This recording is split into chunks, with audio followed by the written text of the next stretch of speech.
Awesome. Mr. Back to the Money says, I'm ready. Hope everyone's having a great Monday. If this is your guys' first time tuning in, welcome to the Wholesale Hotline pre-show. My name is Bryce, and in this 30-minute pre-show, we talk all things driving for dollars. It is my entire job to help you guys get your first, second, or even third deal. So we talk about all things driving for dollars here in this 30 minutes. So if you're looking to get started in this business, make sure you guys are having your comments posted down below. That way I can answer them and I can help you guys get your first, second, or third deal. But the way that this 30-minute pre-show actually breaks down is I talk all things driving for dollars. So I actually go out to the field, I drive for dollars myself, I take pictures of some of the houses that we actually added. And then what we do is I show you guys how to use the BatchDriven app. It's the same app that we use to get deals, our driving for dollars deals. It's a one-stop shop. And then what we do is we hop onto the power dialer. Okay, so what we do is we go out, we drive for dollars, we come back home, and then we'll skip trace them, we'll throw them into the power dialer, and then what we'll do is we'll start cold calling some of those leads. So let me know in the comments section who out here is driving for dollars, and I want to be able to answer some of the questions that you guys have. Okay, so good Monday. Hopefully you guys are having a great day. But the way that we're going to hop into this is I'm going to share my screen, and I'm going to share my screen, and I'm going to show you guys some of the houses that we actually added today. And then what we're going to do is I'm going to show you guys kind of how the step 1 to step 10 of how to use the app. And then we're just going to hop on the power dialer, and then we're going to give some people a phone ring. So stay tuned for that. What I'm going to do now is I'm going to share my screen and show you some of the houses that we added. Okay, and every single day we do this. We try to add about 50 houses every single day. So this is going to be some of the houses that we added. Now for today, I didn't take pictures of the houses that we actually added from today. These are going to be past weeks. This is kind of what we're going to be putting together is going to be a giveaway. So just a little sneak peek, what we're going to do is if you're utilizing the BatchDriven app, and you give us, 2 or 3 of the ugliest properties that you guys can actually find, what we're going to do is we're going to give you either 50 or 100 free skip traces. Okay, so that's going to be the next giveaway that we talk about. So if you guys are utilizing the BatchDriven app and you guys show and you guys tag BatchDriven app on Instagram, we're going to choose the person that has the ugliest 2 or 3 houses, and what we're going to do is give you all of those skip traces for free. Okay, so that's going to be kind of a little way for us to give back. But I wanted to show you guys some of the houses that I thought were pretty ugly, pretty distinct. And this is going to be house number 1. Okay, and we want to add 50 houses every single day. And the houses that I'm adding, they look just like this one.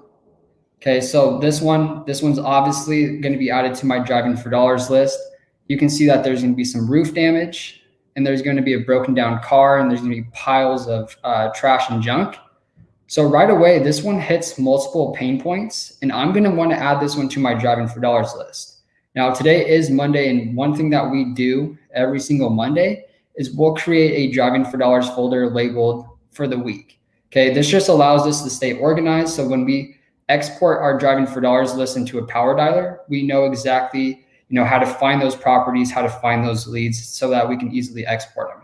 Okay, so this is going to be house number 1. But I want to know if you guys are finding houses that are uglier than these.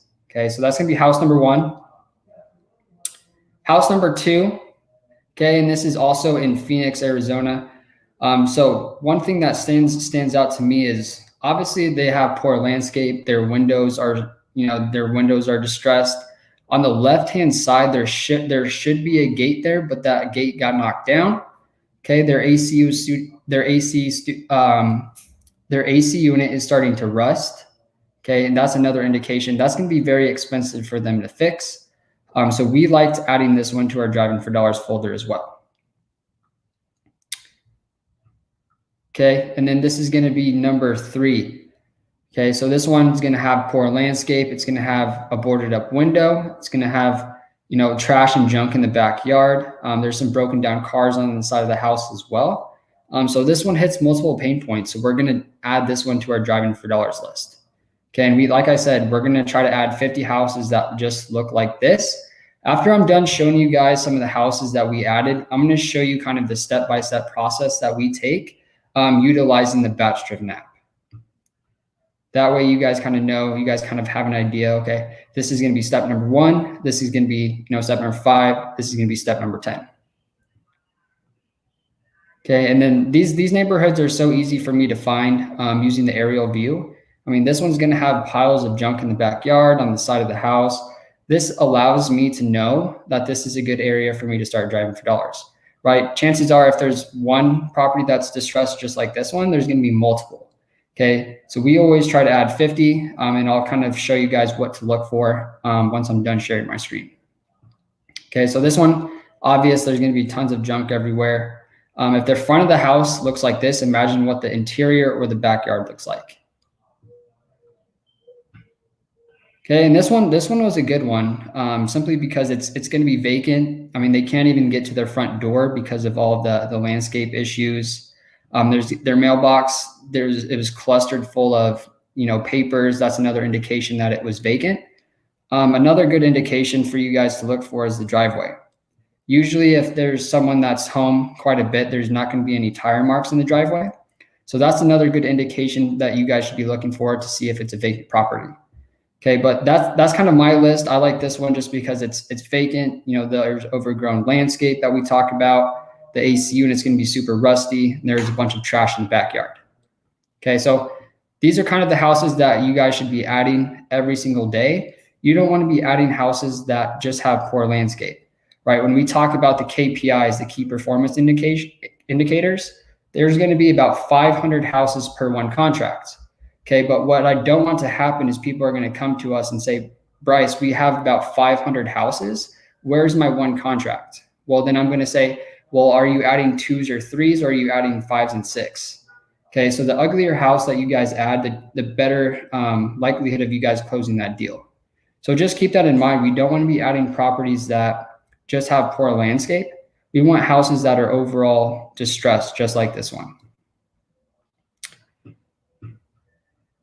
Awesome. So it looks like we got some questions. Looks like we got some more people hopping on.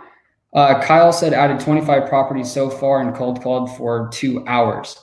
Awesome, Kyle. Kyle's been super consistent, taking action every single day, using the BatchDriven app.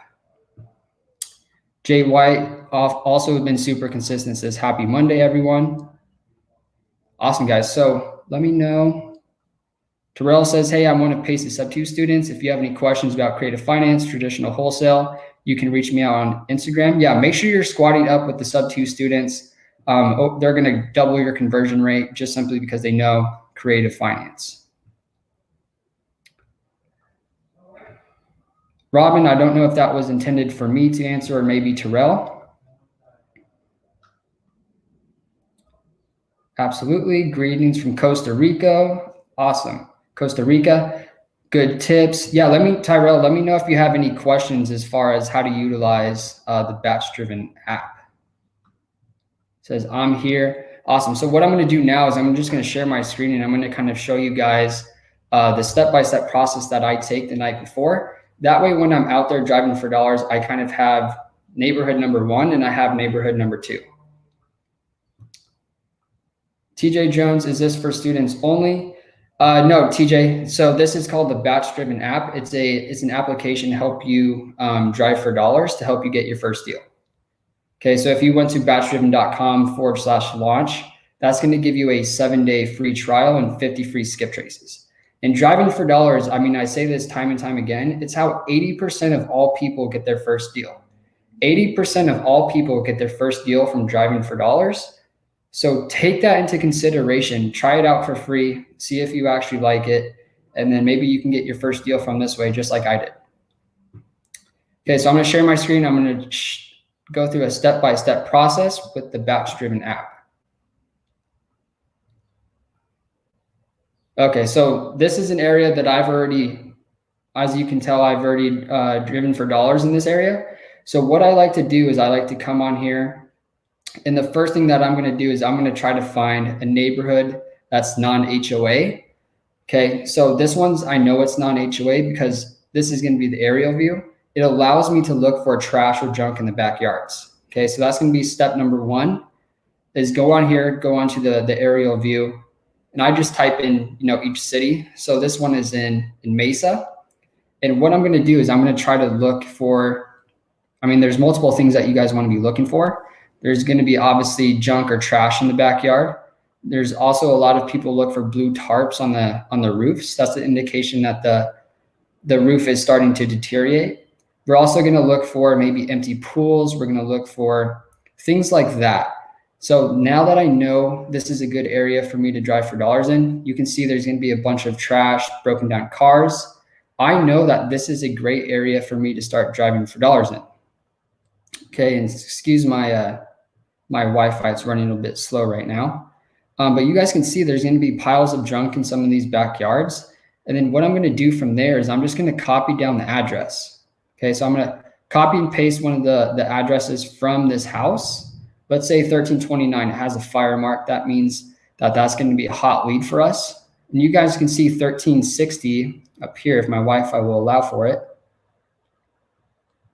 There's going to be a bunch of junk, broken down cars behind that house. I'm going to copy that address down into my mobile device. That way I have, the directions to actually go drive for dollars to this house. Okay, and I like to do 2 neighborhoods in case I don't get my 50 houses. So I'll just keep looking for pieces of trash or pieces of junk in the backyards. And that's going to be a good indication for me to find a second neighborhood, right? You don't want to just pick one neighborhood and bet that you're going to hit 35, 40, 45, 50 properties. You want to have up to 2 neighborhoods. That way, if you don't hit your 50 in the first neighborhood, you can simply just drive to the second neighborhood, and that's going to allow you guys to be most efficient. Okay, so that's what I do. This is what we do every single night. We try to find an area just like this. Then what we do is just copy and paste an address into our phone. We'll drive out there. Then we'll start tracking our route so we're not driving down the same roads twice. And then we're going to compose a giant list of 45, 50 properties every single day. And then we're going to do that every single day. And then we're going to copy in some cold calling as well, just like Kyle had mentioned before. So just like this, what we're going to do, I'll pull this up. So you want to have continuous properties coming to your driving for dollars folder. So what we do is the first week, we just focus on building our driving for dollars folder. And then the second week, what we do is we drive for dollars and then we cold call, right? So we have continuous properties coming to our driving for dollars folder, just like Kyle's doing here. So first week, build your list, 25, 30, 35, 40 properties. And then the second week, you're going to cold call for 2 or 3 hours or whatever your time allows for. And then you're also going to add more properties into your driving for dollars folder. Okay, so Kyle's been with me for the entire way since we started the BatchDriven app and started utilizing it the way it should be. So Kyle has been super consistent, and I know his first deal is coming along. Awesome. So contest driving for dollars ugliest virtually in Arizona only, or where we are? Yeah, Robin, wherever you are, I just want people to take advantage and utilize the app. So we're probably going to do this on the next wholesale hotline, but what we want to do is we want to have people utilizing the BatchDriven app. If they find 2 or 3 of the ugliest houses and they win, then they're going to get anywhere from 50 to 100 free skip traces. Okay. What's going on, wholesale family? So I wanted to show you guys kind of what we do, the step-by-step process to find a good neighborhood to start driving for dollars in. But now what we're going to do is we're just going to hop onto the power dialer. So we have about 2,000 leads already plugged into the power dialer. And then we're just going to skip trace it. And we're going to start cold calling this list. GS George says, I've been trying to implement wholesaling in my life for over 2 years, but I've been struggling trying to do it all by myself. Need someone to hold my hand for the first deal. GS George, make sure you comment where your market is. That way we can have people actually squatting up with you. Okay. So people are going to reach out to you depending on what market you're in, maybe some sub-2 students, Astro or TTP students, and they'd be more than happy to hold your hand and help you and walk you through the finish line. Okay, so I'm going to stop sharing my screen and I'm just going to connect to the power dialer, and then we're going to get calling.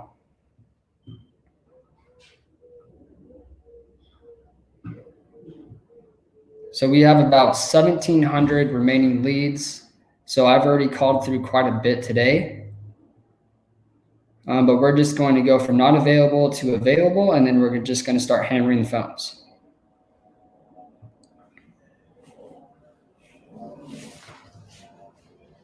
Okay, we are live.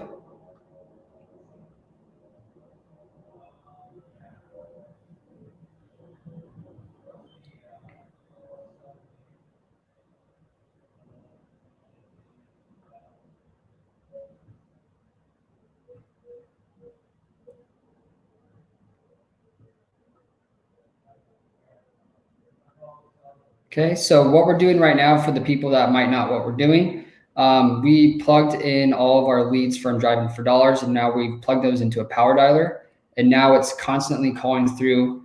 We have a 5-line dial going on now, and it doesn't tell me when someone picks up. It just pops up onto the screen, and then I start pitching them using our cold calling scripts. Okay, so there's going to be some pieces of quiet space, but just know that it's calling through the list right now.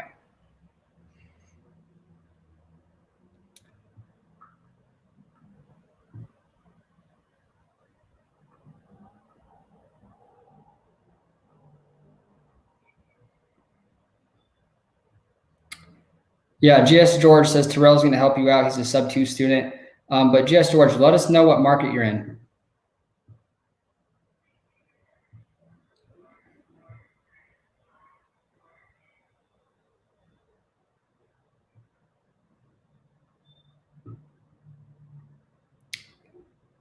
Winston says, what's your conveyor belt like dealing with Driving for Dollars lists?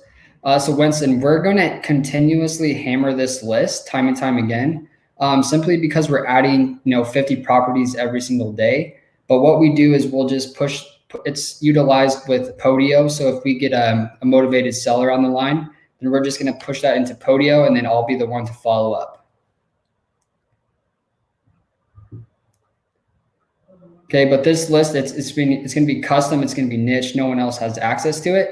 That's why we continuously, hit this list. We'll do cold call. We'll do SMS. We just want to get all of these people, on the phone because they're in actual pain. We've already driven the property. We know that their house is distressed.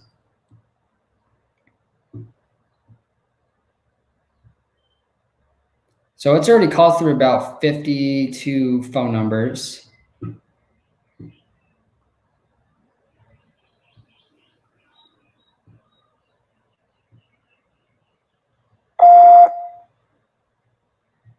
Hey, Jeremiah.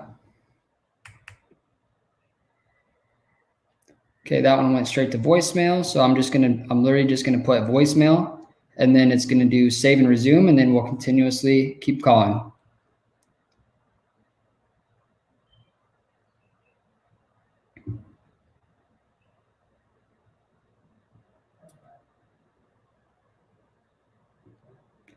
Roger from Vegas, squad up. If you guys are in the Vegas market, make sure you're squatting up with Roger. Eric's in the Washington State market.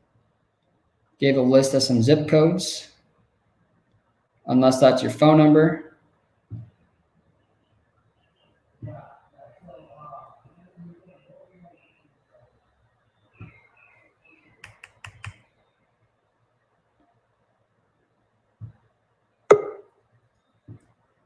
Looks like George is from California.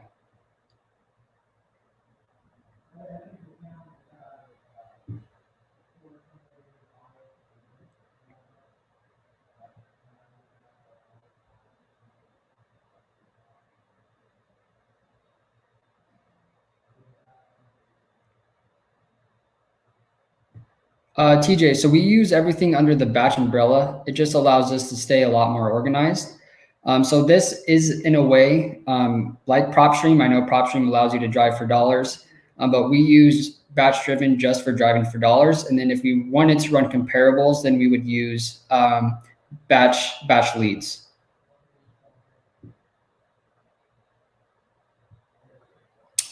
Do you usually list every single house you call on Podio, or do you only put ones that actually get a hold of and it's a potential lead? So what we do is we'll plug it into the power dialer. We'll start hammering that list time and time again. The people that answer and are actually motivated to sell, meaning they've said they've thought about selling, they answer the 4 pillars, Then we'll push them up to Podio, and then we'll start the follow-up process from there. Now, depending on, what the conversation is like, let's say they wanted to sell within, 30 days, that's going to be marked as a hot lead. But if they want to sell maybe, 6 months or 3 months, 3 to 6 months, then we're just going to do a follow-up process for them then. But great question. And we are still hooked up to the power dialer. It's called through about 74, looks like, 75.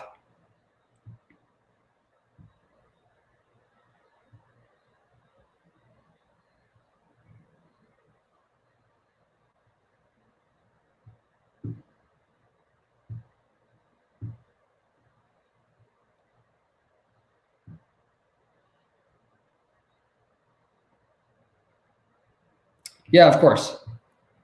Let me know if you have any other questions as far as driving for dollars, but we're still hooked up to the power dialer right now. The phones are slow today. I don't know what's going on.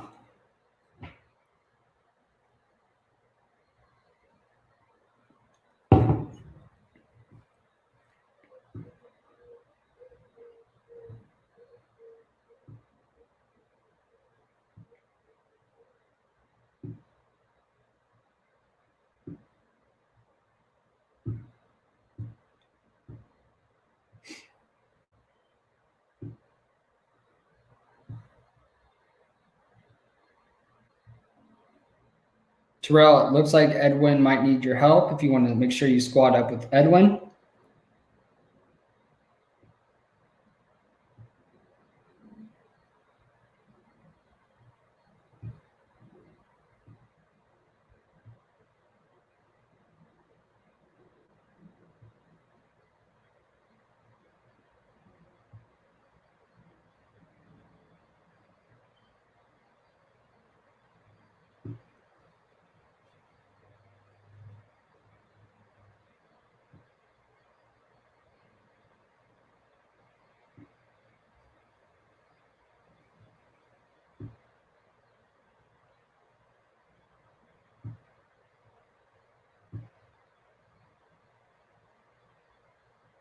You are now connected to the predictive dialer.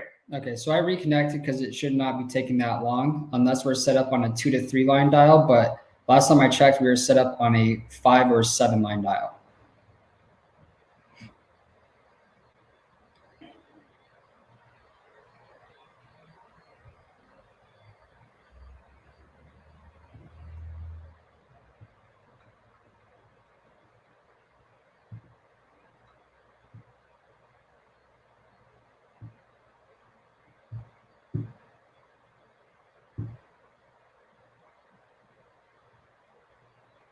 So Melissa, we personally don't even leave voicemails as far as using the dialer.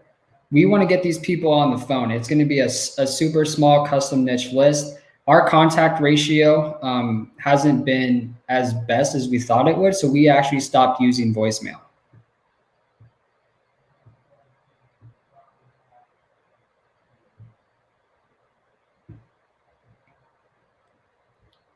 Okay, we got about 6 minutes left, so hopefully we can get a few more people on here.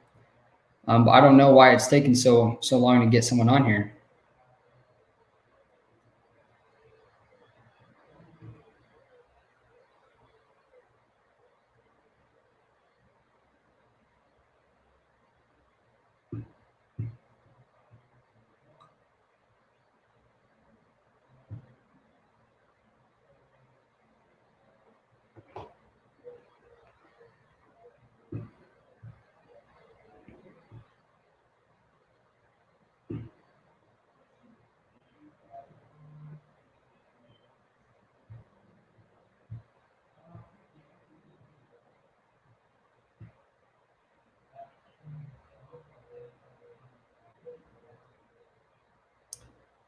Jose's. Bueno. Hi, Margarita. No. Está equivocado.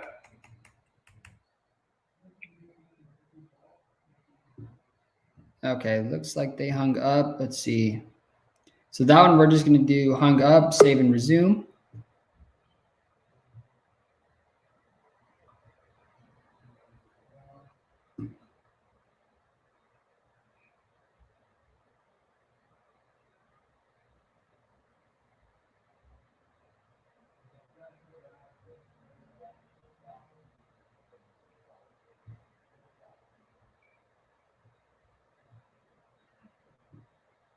Yeah, and I had a hint she didn't speak Spanish, Henry, or she didn't speak English. Okay, we got about 4 minutes left, so let's try to get one more person on the phone.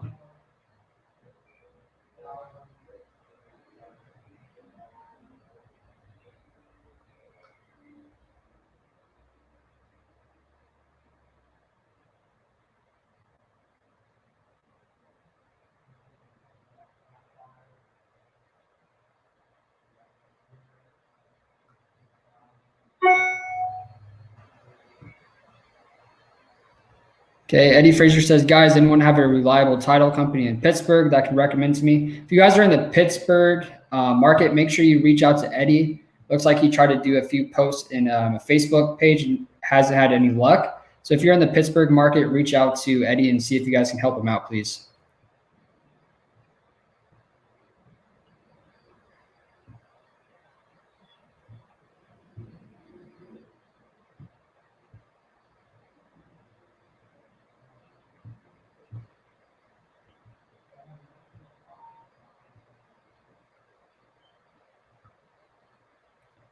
Eddie, we use Batch Dialer.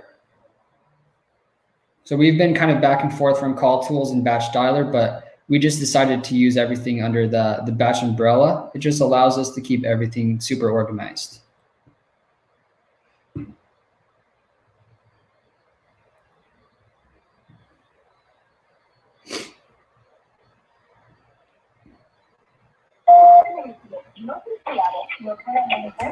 Hello, can you hear me? Bueno. Hey, this is Bryce. How you doing? Hello? Hey, can you hear me? Who's calling? This is Bryce. How you doing?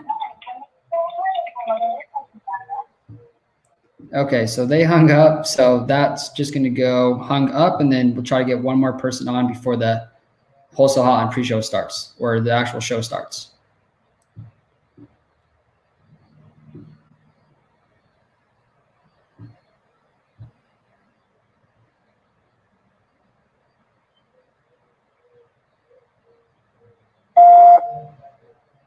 Hello. Hey, Jimmy? Okay. I don't know. Well, I don't know exactly how many people on this planet have their phone numbers being Jimmy's. Personally, I think it's just a bullshit way of you guys calling in, but remove me from your call list. Got it. Thank you, Jimmy.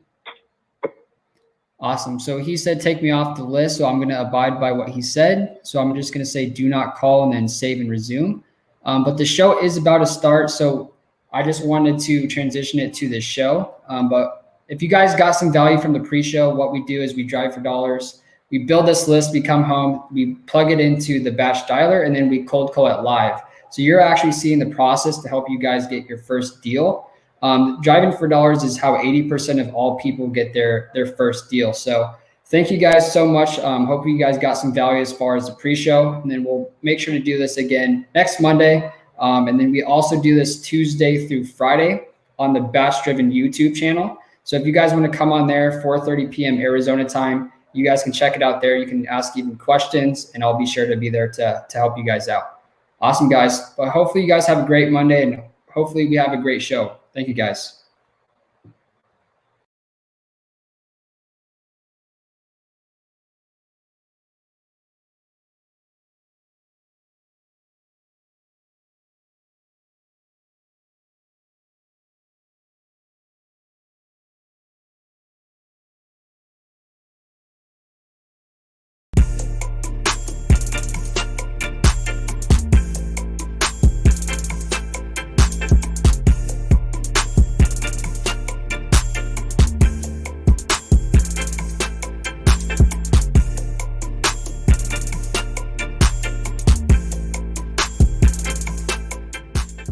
Welcome to Wholesale Hotline, where we cover everything to do with wholesale real estate. I'm Jamil Damji. I'm Brent Daniels. And I am Pace Morby. And together we cover the most important parts of wholesale real estate. Lead generation. Conversion of sellers into contracts. And dispositions. Guys, remember when you're watching this show, do us a favor and squad up in the comments. Make sure that you are liking and subscribing to the YouTube channels and in the Facebook group Wholesale Hotline. Most important, we want to know we're doing a great job for you and helping you build your business. So go give us a review on iTunes and or Spotify. So squad up and enjoy the show!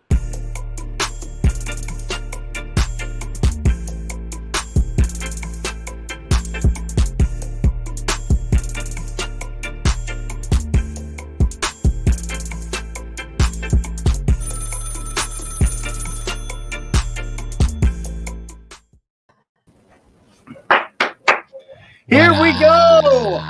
What up? Wholesale hotline number 61. Let's open this up, Pace Jamil, with some gratitude. I am so grateful for you guys. I am telling you, 5,400 minutes we've done. 5,401 minutes as of now. I love you guys. You guys are the absolute best at what you guys do, and true go-givers. So I just want to thank you guys. You guys have been just incredible the last 60 episodes, and now our 61st. So just opening it up with a lot of gratitude, guys. A lot of gratitude for our audience that is in here and the lives that are getting changed every single week. You guys know as well as I do. You guys see a lot more people than I do when you're traveling around, and people are doing deals together, and that's because they are squatting up. And we're going to give you even more tools in today's episode on how to squat up more with more people in your market. So I am Brent Daniels, Mr. TTP, talking lead generation. Next to me here is Pace Morby, Mr. Sub 2, Mr. Close Any Deal, Mr. Steal Your Wife. No, I'm just kidding. And Jamil Damsey down below, America's sexiest wholesaler, I would say, and most successful, or third most successful, whoever's counting. But he does thousands of deals every single year. Keegley is growing all over the country and is absolutely changing what our industry does. So we are here to answer all the questions, and we're excited to do so. Gentlemen, I love you. Thank you for being on here. There we go. Let's open this thing so we were in Hollywood yesterday, right? We're filming with the DeLorean from Back to the Future. Hell yeah. And we had a pretty amazing special guest that came and filmed with us. And this guest, I won't talk about him quite yet because we'll end up having him on as a guest, but he has this book. It was called 52 Homes in 52 Weeks, where he bought 52 homes in 52 weeks. And I'm standing here on the sidewalk watching him as he works. And I'm telling Jamil, I go, man, 52 houses in 52 weeks. This is crazy. And then I realized who I was talking to.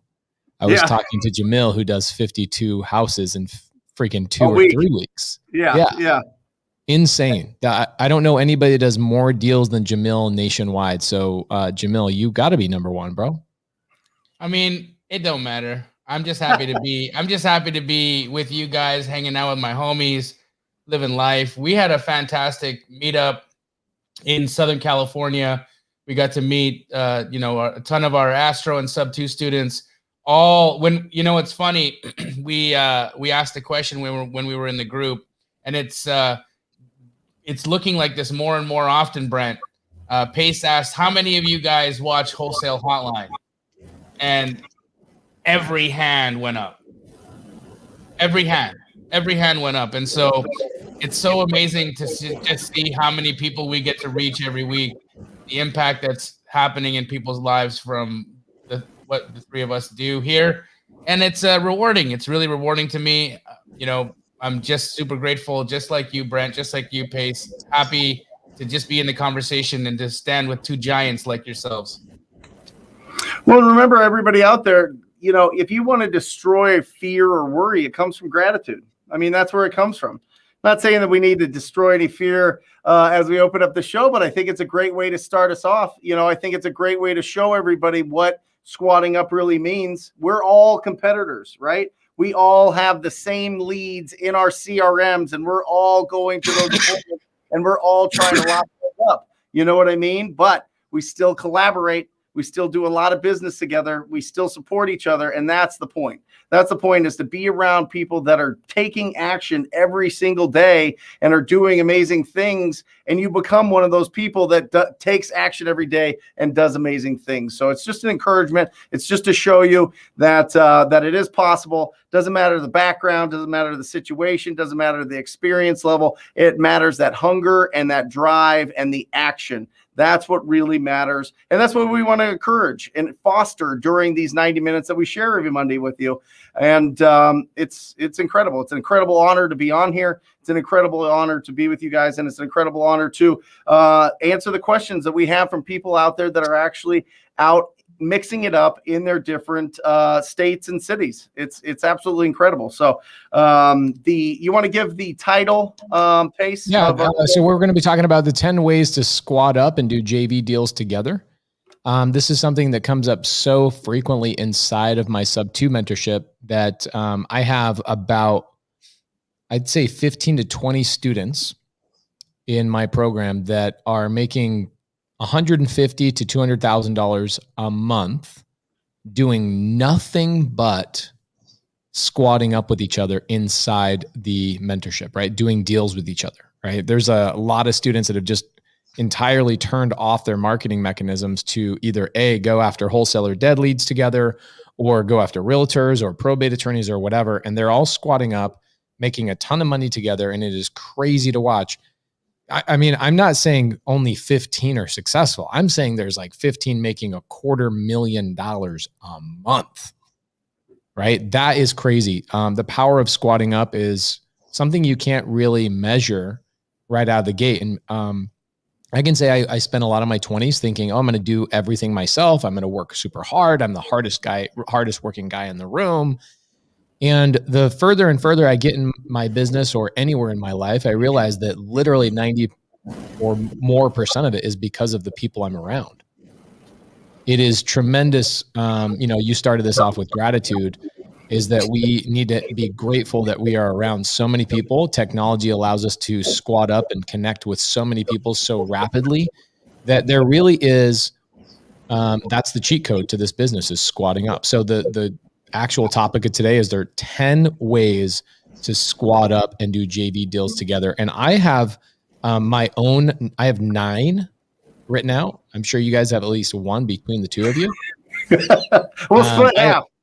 I have 9. And what I was hoping is I was hoping we could kind of go through our own version of these lists and we could create our own list together. It might end up being more than 10, but I'm going to give you guys a couple right out of the gate. So number 1, talking about gratitude and coming from the right place, the first thing that you have to start off with, and this is a way, okay? This is not just a step. This is a way of a thought process, a mindset. It is a way to JV with people, even though it might not seem like it. It is a way. The way to JV with people, number 1 in my mind, is bring value first, okay? Yep. Now, let me jump into that for just a second and explain to everybody what that means. Let's say I'm brand new. Like I just found Max Maxwell and TTP on freaking YouTube like 14 minutes ago. And I said, holy crap, there's a wholesale hotline that started. I have no idea what this all is. You have little experience. You haven't closed your first deal. You don't know what an assignment contract is. Now you have all these worries and these fears of, well, I would love to squat up and joint venture with other people doing this business, but what do I have to offer? Okay, what do I have to offer if I'm brand new? One of the most cool yet simple things anybody ever did for me in order to learn from me is they came to me and they said, I know very little about real estate, but I know how to hold a camera. And I'm like, okay, where's this going? And they said, I imagine with your wholesale contracts, your fix and flips, your rentals, or whatever projects you have going on, you probably wish you could get some more updates on your properties. Is there a way I could spend 2 or 3 hours a week hanging out at your office and I will trade my time of going out into the field and taking photos and giving you updates on your projects? And I was like, who taught you to do this? He goes, all I know is that that's the only value I have. I have nothing else to give you. And the funny thing is that simple act was one of the most valuable things ever, because for a couple of months, I had a project manager that was sick, and this new person, all they did was send me photos for a couple of months while we were, switching things out. And I said, dude, this is crazy. So anyway, very long story short, he started spending Saturday mornings with my team at the office, ended up doing his first deal in about 3 weeks. his second deal in about 6 weeks. And it was just proximity. How do I get proximity to people doing deals? The way I get proximity is by bringing value. So a couple of things, photos, right? You're taking photos of people's projects.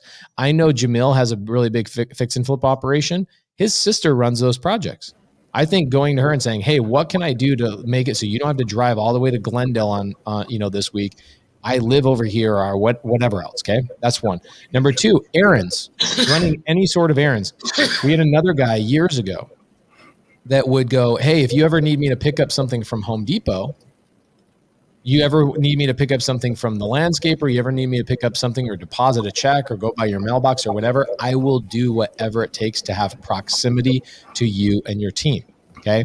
So think about that. What value do you have, guys? Think about that out in the audience right now. What value can you come up with that you can penetrate that door or that barrier to approach somebody who's doing a lot of deals, right? You have fear and worry that they're going to judge you because you've never done a deal. I'm telling you, man, we would all love to have people that are so hungry they would be willing to do things that, allow us to stay in our moment and what we're really good at. So bring value is my first and foremost. And then the other 8 that I have are very technical, very specific actions and things to do in order to JV. But do you guys have anything off the top of your heads? Yeah, I do. So these are going to be a little bit meta. What I mean by meta is a little heady. But I'm looking at this from the pre-transaction, right? Because here's the thing, JVing with people, it's fantastic, but the problem that happens a lot of times that stops people from JVing is trust, right? It's that they don't understand how they're going to work together, what the relationship will be, who's doing what, can the other person be relied on and counted on, and so the preemptive aspect of that, or the pre-JV, would be to begin by providing accountability or providing encouragement, right? And so how we can squat up with people is to just create social networks, social groups where we're holding each other accountable to the tasks that we say that we want to complete every day, and then in addition to that, offering encouragement to each other so that we can start creating and building trust and community and friendship between each other. I think when you do that and when you start from that position, what ends up happening is relationships deepen, bonds are created, and opportunities and possibilities to transact together becomes a no-brainer. So laying the foundation begins by offering something that people feel safe in doing, and that would just be in the form of encouragement or providing some form of an accountability structure. So are you talking like a mini mastermind type of thing, like get 4 to 5 people together in your local geographical area and say, we're going to all build our businesses, kind of the way Brent Daniels called us into a room a couple of years ago and said, get your ass here, bring your numbers, let's talk. And, it's honestly one of the most impactful things, just being in proximity to people and holding each other accountable. I know, once a month, twice a month, I'm thinking, man, I got to get my stuff together because the next time we meet, I got to make sure that I've amplified and grown. And even if I haven't grown my numbers, at least made my life more efficient and worked on my lifestyle, if that's what I'm choosing to work on. So you're thinking mini mastermind type of aspect that brings accountability. Correct. Gabe said, so what I'm saying is encouragement is considered value in a JV. No, Gabe, you're misunderstanding what I mean.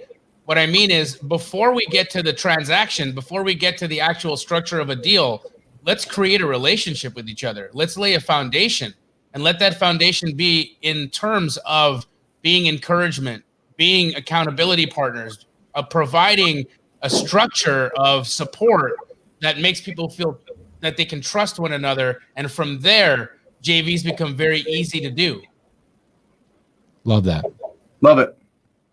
I think, listen, if the front door is closed, you got to go in through the window. Let me give you an example of this, right? It's 2016.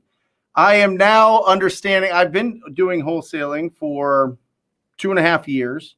I thought it was just a regular kind of flip. I didn't really think that there was like a whole coaching around it. And I talked to Tom Kroll, right, from Wholesaling Inc. He had his podcast. And this is the time, no joke, guys, Tom's doing the sales calls, right? And he's like, where do you live? I go, Phoenix. He goes, oh, you must know Sean. And I go, Sean who? He goes, Sean Terry. I go, I've never heard of him. Right? Never heard of him. And then I was like, he's like, well, just Google him. You'll find him. Right. So I go on, and this is 2016. This isn't 21. Right. This isn't like everybody's got millions of, videos up. And there was kind of like more of a paywall, I feel there. Right. But Sean did meetups on the West Valley in his office every single month. Did you guys ever go to any of those? Yeah. Anyway, Well, it's been a while. So I went, and Sean's there. He's doing his thing. And I meet Brandon Simmons, right? Brandon's working the room, right? Brandon's doing his thing. Sean's kind of, he's answering questions, but he's kind of like, closed off with like an older set of couples. They've got him. They got their hooks in. They're not letting up, right? So I was like, wow, to really learn and to be around and just kind of like be in this guy's world, I got to find some other way. Right. And so I started chatting it up with Brandon, and I was like, Brandon, so what do you do? He's like, I look at all the deals and I help dispo it. And I said, so if I get a deal, I can bring it to you and you can help us dispo it if I can't find a buyer. And he's like, yeah, absolutely. So I was bringing him deal after deal after deal. All of a sudden we start building this relationship. All of a sudden Brandon puts together this mastermind, which all of us joined, the Go Giver Mastermind. And that's how it all happened.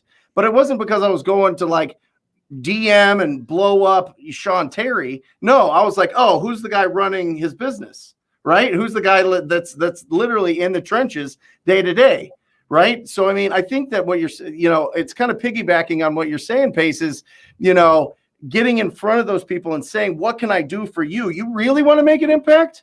Go find the person that's running the show in that business and see what you could fulfill for them. You know what I mean? What you can do, what little things you could take off their plate, or just best yet, find an opportunity and bring it to the company. And then it opens up a lot of really, really, really interesting things. I mean, it's like you, Jamil. People could come up to you. Sure. That's great. Fantastic. But if they go into one of your dispo guys, if they go into the guys that are comping properties day in and day out and everything, and all of a sudden you're having a company meeting and they're talking about this guy or gal that's bringing them a ton of deals every single month, you're going to start, all of a sudden you're like, oh, okay, let's see what's going on here, right? Let's build this relationship stronger. You have to stand out, right? And a lot of people think standing out is really challenging. And I think it's quite the opposite. So today I was driving home from California. We've been there for a week. Jamil and I have been having a lot of fun out there. It was great. And I'm listening to a book, and in the book, it rehearses a Zig Ziglar quote, which was the extra mile never has a traffic jam. Mm-hmm.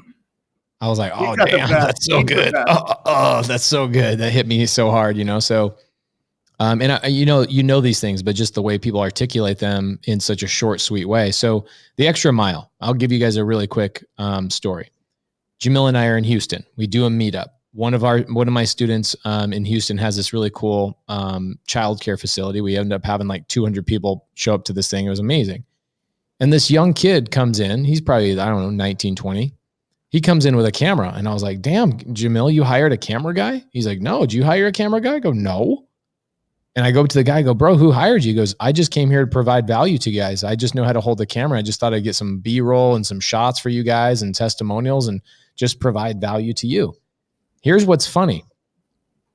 I never did a deal with that guy. He never joined a mentorship program of mine or Jamil's or anybody. Here's what happened. My students and Jamil's students there locally immediately saw that this guy he's a standout guy.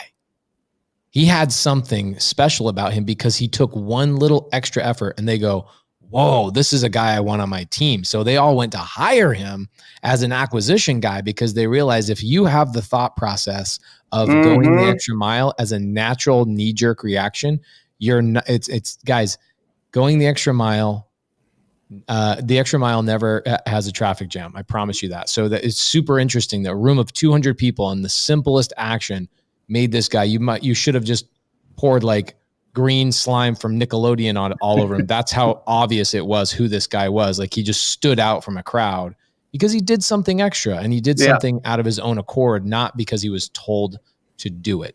And so same thing with Brent. You went up to Brandon Simmons, hey, let's do this, this, and this. All of a sudden, boom, Then you guess what? Then you end up having Sean Terry come on your podcast, and you have all these things. Now, the world will open up to the people who go the extra mile. That's all this comes down to. Yep. So that's 2, right? So we've got bring value, and then these ones are both a little bit meta, like Jamil said. So bring value, and then number 2, mini masterminds. Okay, so getting together, accountability. Number 3, this is something I'm proud to say that my students do very, very, very well. It is driving for dollars together. Okay, so whether you are, there's 2 ways to do this. Okay. 2 ways to do this. First way is let's all get 3 or 4 of us newbies together, and let's go hang out and create a bond of accountability, like Jamil talked about in number 2. Let's go do that. But while we're doing that, let's go talk to sellers and let's go learn this together and have fun, almost like we're hanging out in high school and having a good time. So all of you guys are on a budget. You're brand new to the industry, and now you guys are practicing a couple of these ways to JV together. That's first way to do driving for dollars. The second way to drive for dollars is I have a student in Vegas. He's operating, does a good amount of deals, and then you have brand new people that come to him and they say, "What can I do for you?" And he says, "Go drive for dollars, go find the leads, my team will call on them." So you can drive for dollars either for yourself, like collectively together, like, "Hey guys, let's share these leads," or you can go find somebody who is already an operating business and said, "If I bring you, let's say 500 new houses every single week, will you skip trace those and will you call those? And I'll just keep out in the field learning the neighborhoods and all that kind of stuff." That is a very easy, simple, inexpensive way to start JVing with people. Would you guys agree with that? Yep. Absolutely. So that's number 3.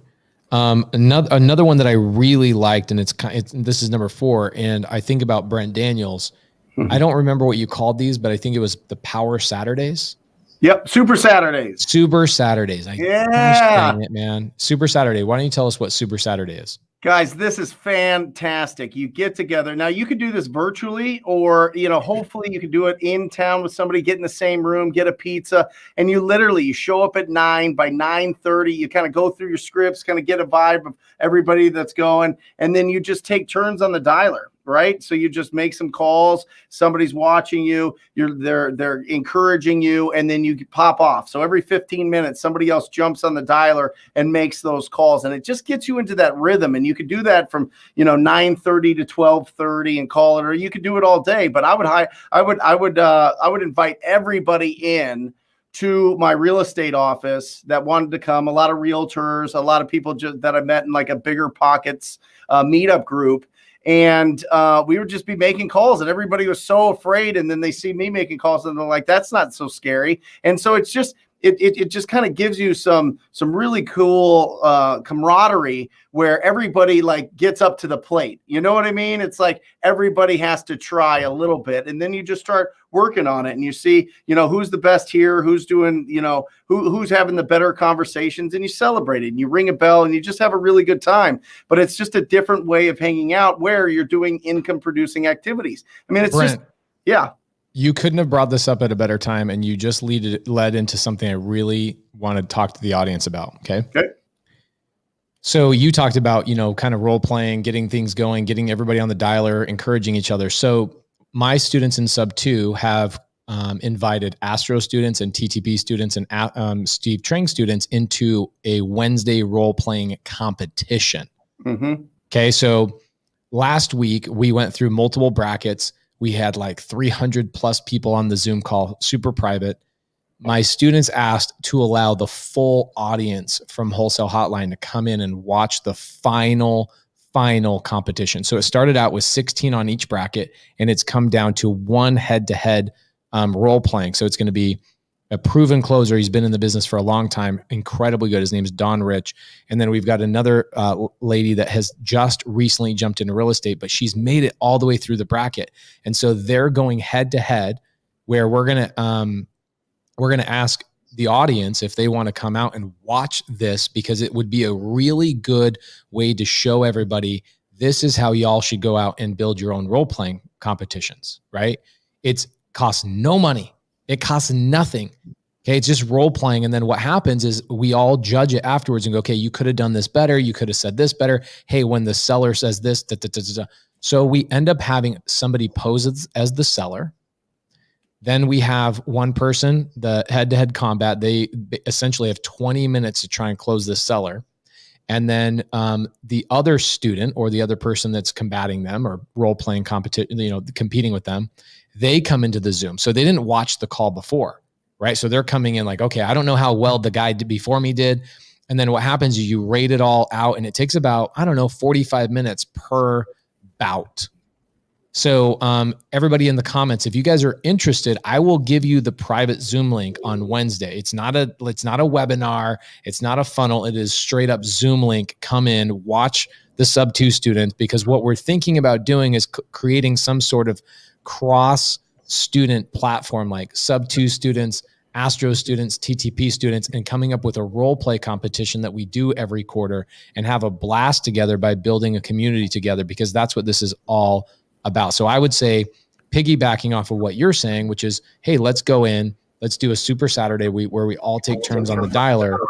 Love that. Another way to do it is create a competition around role playing. Okay, because some people are deathly afraid of getting on the phone with a seller. So starting them out with role play is massively beneficial. So last thing I'm going to say about this. This is such an important part of my mentorship that I have a full-time TTP student running this thing. It's called the Daily Dial. Okay. Her name is Caroline Harbaugh. Do you know Caroline? Oh yeah. Come on. Caroline's the best. I ended up hiring her. She's so good. We love that's Caroline. A smart hire. Yeah. She's amazing. So we hired her. Every morning at 5 a.m. to 9 a.m. she does role playing with the students. She gets hundreds of our students that show up and they do role playing. It is crazy. What happens is that these students come in, they do role play. Caroline is really amazing at extracting what they're afraid of and then putting them in that scenario in a fictitious or faux type of atmosphere. I can't tell you how many stories we have where 2 days later, 3 days later, these students get on the first call with a student or first call with a seller and get their first deal. Okay. We have like grown men and women crying because of how powerful these competitions and role playing really can be. It's life-changing getting together and building community together. So I'm not looking at the comments, but does anybody have anybody look, I have a ton of students in here saying Daily Dial is epic. Role playing is great. So Joey Strange. Okay. Joey Strange is one of my students who comes into the role playing competition. Caroline made her cry. I'm sorry, Joey, to call you out on the carpet right here, but Caroline made her cry. Next thing you know, Joey goes off and makes $16,000 on an assignment a couple days later. Okay. That's Joey Strange. So I'm not making this stuff up. Amazing, amazing story. So if you guys are open to it, if anybody is open to coming into that on Wednesday, I have Steve Train coming in as a judge. I would love to have Brent and Jamil, if you guys are open to it, being judges on the show. It's about 45 minutes. You guys think you could do it? Absolutely. Jamil's pulling up his calendar right now. Yeah. What time is it at? 5 o'clock. Wednesday? If I can move something around, I'll do my best. If you can't, we can have you set up as a judge another time. But Brent, do you think you could make it? Yep. Okay, so Wednesday, 5 p.m. I'm going to create the Zoom link right now, and we're going to share it with everybody.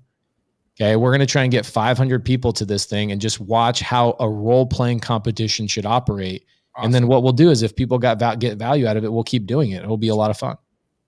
Awesome. Sorry, I derailed that, but you kind of sparked my thought. I love it. That's the whole thing. Yeah, I love it. Yeah. Well, a lot of the TTPers were like, oh my gosh, this is incredible. So. Oh, you had a lot of comments? Well, and now you're making me like, I need to hire Caroline too. What are you doing? Is she exclusive? Yeah, she's exclusive. I'm sorry. We'll see about that. Brent's going to like upper hand me. No, that's great. So here's Jeremy Davis. He's one of my students in here. He, I swear he won an Oscar for being one of the sellers, right? So you get to watch students actually become the sellers and rehearse some of the conversations they've been having with sellers. And they're like, you know what? I just had this horrible conversation with a seller. I'm going to take that and I'm going to see what another student or another person would have said in that situation.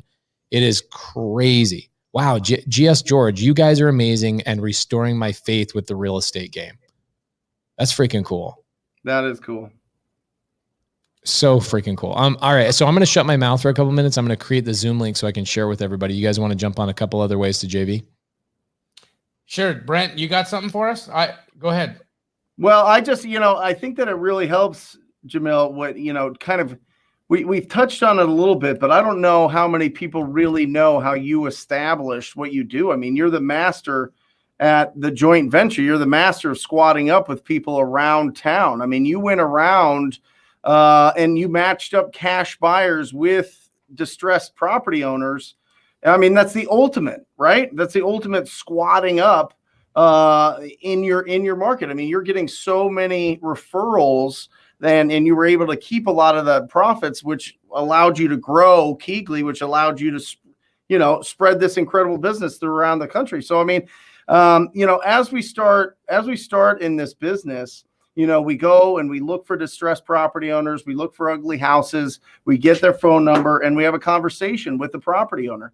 At some point, we need to become the person in our markets that people go to that know and like and trust, that they can bring deals to and get some help. Because when people are starting out, the toughest part is this a deal or not a deal? And then how big of a deal is this deal, right? Those are the real mystery. That's the real scary parts about this, right? And if you have somebody in your market that can back you up and support you there, then it gives you a huge advantage. And that's just squatting up with people that have a good reputation and learning from them so that you could be the person that has a good reputation in your marketplace.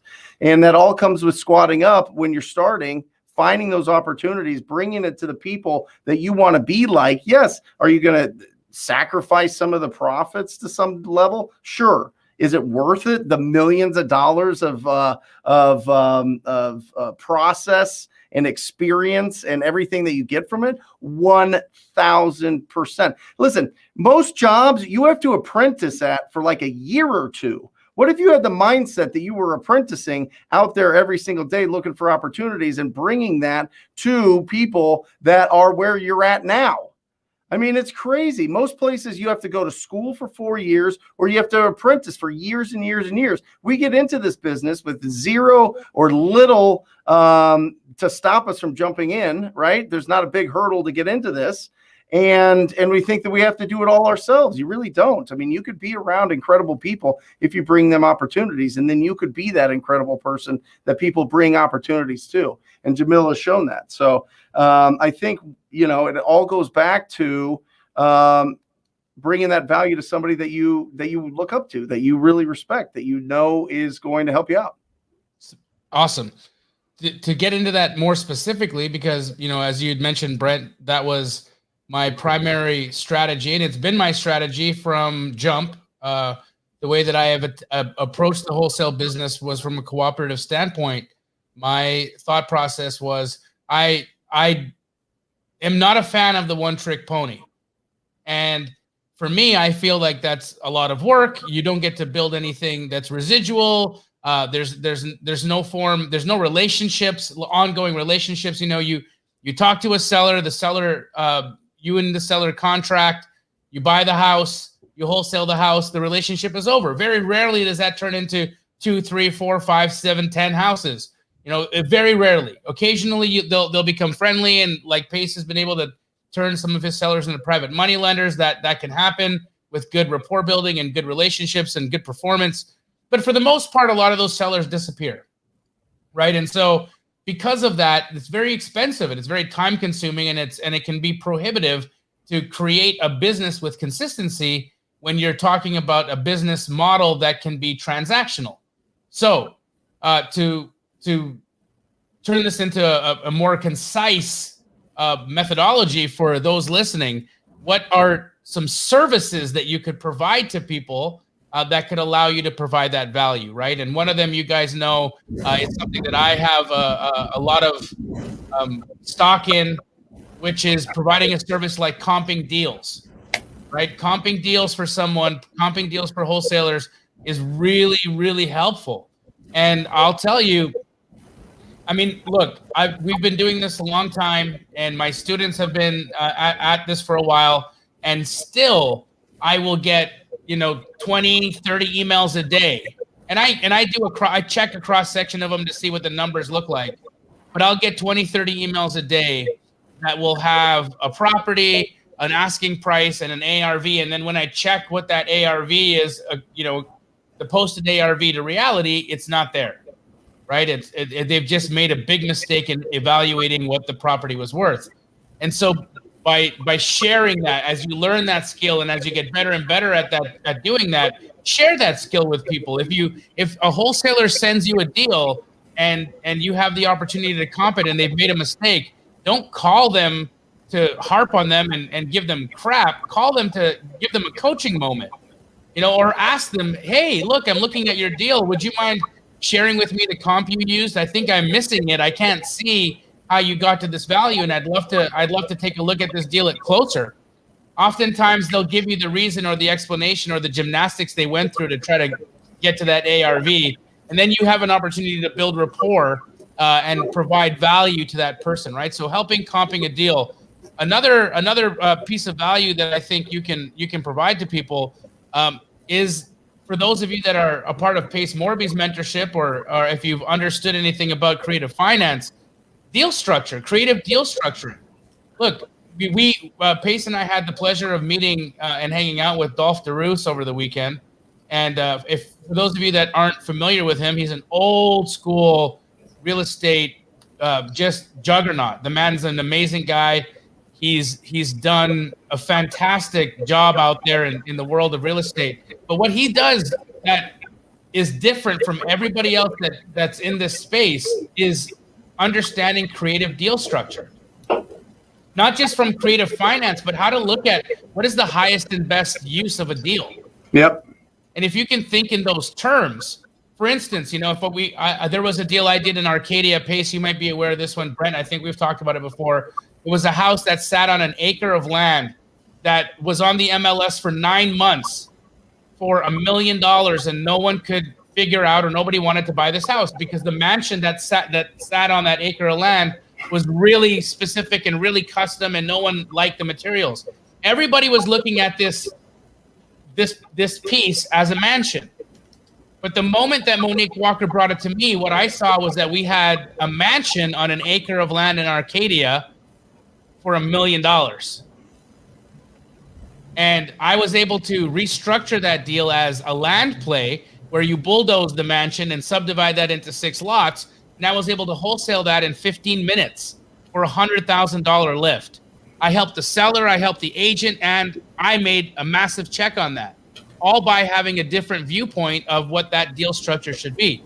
So if you have a talent in understanding creative or intricate deal structures, bring that to the table. If you have a talent in comping, bring that to the table. If you have a talent in converting sellers to get them to say yes, bring that to the table. Love it. Yep.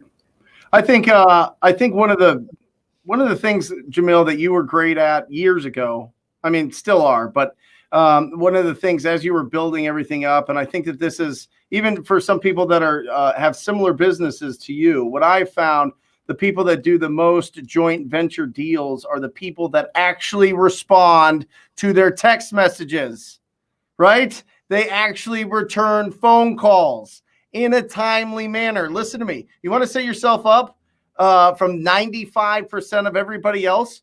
How about you respond to the text as soon as you get it, right? How about you be ready for that text? How about you be mentally prepared to answer your phone and talk to somebody about a deal? How about you save as many people in your phone so you know who's calling you, so that when they text, you text back, or when they call you, you answer the phone and you call them back as soon as possible. You want to be good? Be fast. You want to be good? Communicate fast, right? That's all it is. I am telling you, some of the most they're not going to win any kind of science award type guys in our marketplace have made a fortune for a long time. And this is around the country, but especially in our market here in Phoenix, have made a fortune on being fast. I'll take it. I'll take that deal. I want that. Yes, I'll do it. Let's go. They're calling, they're texting, they're showing, they're ready. Be prepared. That's all I'm saying. Be prepared to respond quickly. You do that, you're going to be way above everybody else. Do you agree? Absolutely. 100%. So It's guys, amazing. look in the comments. I've got a Zoom link that I've dropped in there with the passcode. This is Wednesday, 5 p.m. Arizona time. We're going to be doing a role-playing competition. Hopefully Jamil can make it. If not, we'll have him come out next time. Brent Daniels, Steve Trang, myself will be judging people doing role-playing. It's going to be a blast. We did it last week. We maxed out Zoom. This time we extended Zoom to 500 people. I can tell you that last week, if we had it extended to 500 people, we would have had it booked out. So make sure you put on your calendar. Be sure you're there 5 minutes early, or else you're going to get blocked out of Zoom. Last time we did a big Zoom like this was on December 12th, 2020, and we raised $30,000 from Miles Barrio, who had lost his leg. People were texting me and saying, "Hey, is Zoom broken?" I said, "No, it's just booked out." Like, "Oh man, you should do it on some webinar thing." I'm like, "No, man, it's on Zoom. We're not trying to sell anything. We're just trying to build community." So guys, go into the comments below or comments on the side. I'm going to give you the link one more time. Wednesday, 5 p.m. There's the meeting ID, the passcode, everything is right there. Somebody's going to DM me in 4 minutes and say, "Hey, do you have the Zoom link?" So please, if you're a TTP student, if you're Astro student, if you're a sub 2 student, you're welcome. If you're not any of those, you're even more welcome. We want everybody that's brand new. We want to chat with you. We want to show you what, role playing and getting together and building camaraderie is all about. And what you'll do is you'll get to hear a lot more people than just Brent, Jamil, and Paige. You'll get to hear other people going through it. And I think that'll bring a whole other level of value. So Jay White says, "I'll be on early." You better be like 30 minutes early, or else you're going to be blocked out. I promise you. So again, last time I'm going to say it until maybe the end of the show. Role-playing competition, Wednesday, 5 p.m. It's going to be on Zoom because we have nothing to sell. We only have a community to build. So come on to Zoom. Let's hang out. Awesome. I got another one here for you guys. Love it. Provide a necessary referral. Oh, I knew you were going to bring one that I didn't think of. There are so many systems, services, people that we work with in this business, and being a referral to somebody to show them the path, hey, I'm using this skip tracing service. Hey, I'm using this texting platform. Hey, I use this title company. They're really investor friendly. They'll do blind HUDs. By being able to provide a necessary referral to somebody that's just getting started, or somebody that is beginning their path in the business, that is so valuable. Provide a referral. And you should be truly keeping a list of all of the systems, people, vendors that you're working with, and give that away freely. I remember when I first got into wholesale in Arizona, I was trying to find an investor-friendly title company. And it was so different back then, Pace and Brent. When I started here in 2012, what I learned was that nobody wanted to share anyone. They didn't want to tell you what title company they were using. They didn't want to give you any resources because they felt that even if they gave you their title company, some way, somehow they would do less deals. And so even finding an escrow officer that would do double escrows, that would handle assignments, that could get you a title report in a 24-hour turnaround time was like pulling teeth. So have that vendor list available. It does nothing to you. It doesn't diminish you at all. But when you have that and you're freely sharing that, not only does your title company love you, because you tell the people then when you refer them, hey, make sure you let them know that I sent you. Right? Yeah. Pace. How many clients has Danielle Graham gotten from you and I as just from referral? Like this entire law firm's clientele came from those referrals. Yeah, I'd say so. Jamil gave me, I text Jamil, this is maybe 4 or 5 years ago. I said, hey, I need a good real estate attorney, estate planning attorney.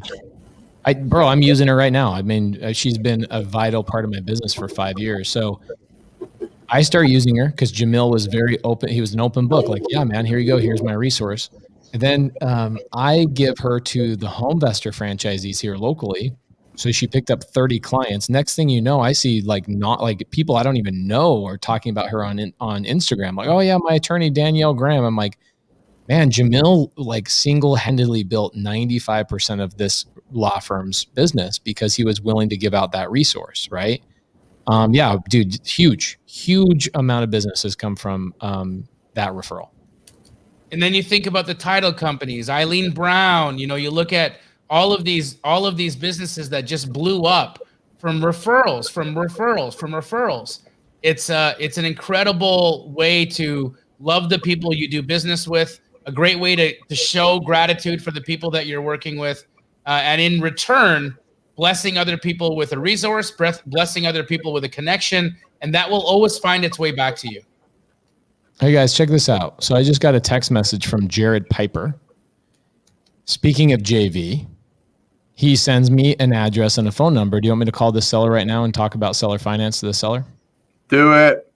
So Jared says, hey, I've got a seller. He's expecting your phone call. Perfect. And so here you go. Look how simple this is, right? Yep. A lot of people go, how do I know what my fee is supposed to be? Right? He's just giving me a referral. He's not going to sell it, buy it, close the seller, none of that stuff. He's just saying, hey, if you get it, just hook me up with $2,000.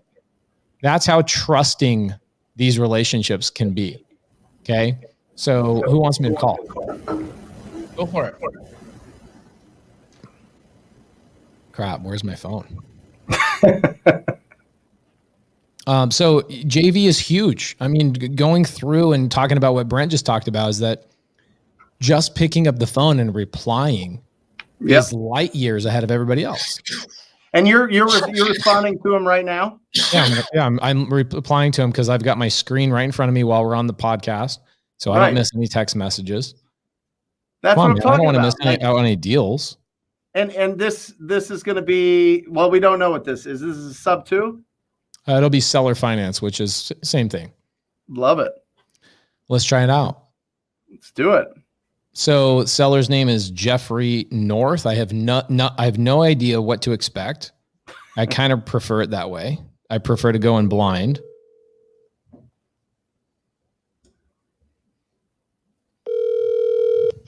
Hello, it's Jeff. Hey, Jeff, it's Pace Morby. How you doing? Good. How are you? I'm awesome. JR just told me to give you a call, said to tell you we were buddies and that you were potentially interested in selling your house on seller finance. Yeah, I was looking into it. I've owned it a long time, and it just makes sense to me because it's at the end of the depreciation schedule to explore seller financing in this market, because 1031 exchange, I think, would be kind of tough to do unless, I could find another property. Right. 100%. What are you doing with the house right now? It's currently being rented. She's a long-term tenant. She's been in there probably 5.5, 6 years. Love it. Yeah. Okay. But, what are you thinking on price, terms, all that stuff? Well, I've been talking to a few guys, and they're right in that 255 to 252. I think was one of the offers. Okay. Is what they were offering, seller financing with like 29,000 down. Okay. What percent? I'm sorry. 6%. Oh, I'm definitely not your buyer. Okay. Yeah. I mean, and I don't know if these guys are called, the name of their company is Finally Owned. And the reason why I called JR is I said, hey, I just want to make sure that I'm protected on the deal. And they are too, I don't want to, and I'm sure they're in the business, so they're going to protect themselves, but I want to make sure that I'm protected. I've never sold anything seller financing, before. So I'm known as the guy in the nation as the seller finance guy. Everybody calls me because that's all I do. Oh, wow. Okay. And cool. So in the worst case scenario, even if you don't sell to me, I'd be happy to help you out, walk you through it, kind of tell you the attorney that I would use and the documentation and all that stuff to protect yourself. Because last thing you want to do is, first step is I would make sure that Finally Owned actually owns properties, because a lot of times these guys will just wholesale the contract. Okay. And there's nothing against that. It's just that you're dealing with the person, that you think is going to buy the house. You're working out a promissory note and a deed of trust with them. And then 3 weeks later, you're like, wait, somebody else is making a payment to me. What the hell is going on? And you find out they actually just sold the paper. Right. Okay. Right. So you want to make sure that yeah. they don't have the ability to do that. And you want to make sure that worst case scenario, if they do default, you don't have to foreclose on them. So deed in lieu of foreclosure? Deed in lieu of something like foreclosure is one way of doing it. Another way of doing it, well, you can't do a deed in lieu of foreclosure without a performance deed. So your performance deed has to be written to state that you can utilize the deed in lieu. So then the title company will have to write the deed in lieu, and then you hold the deed in lieu basically in a safety deposit box or under your mattress or whatever else, and hope Right. and pray that you never have to execute on it.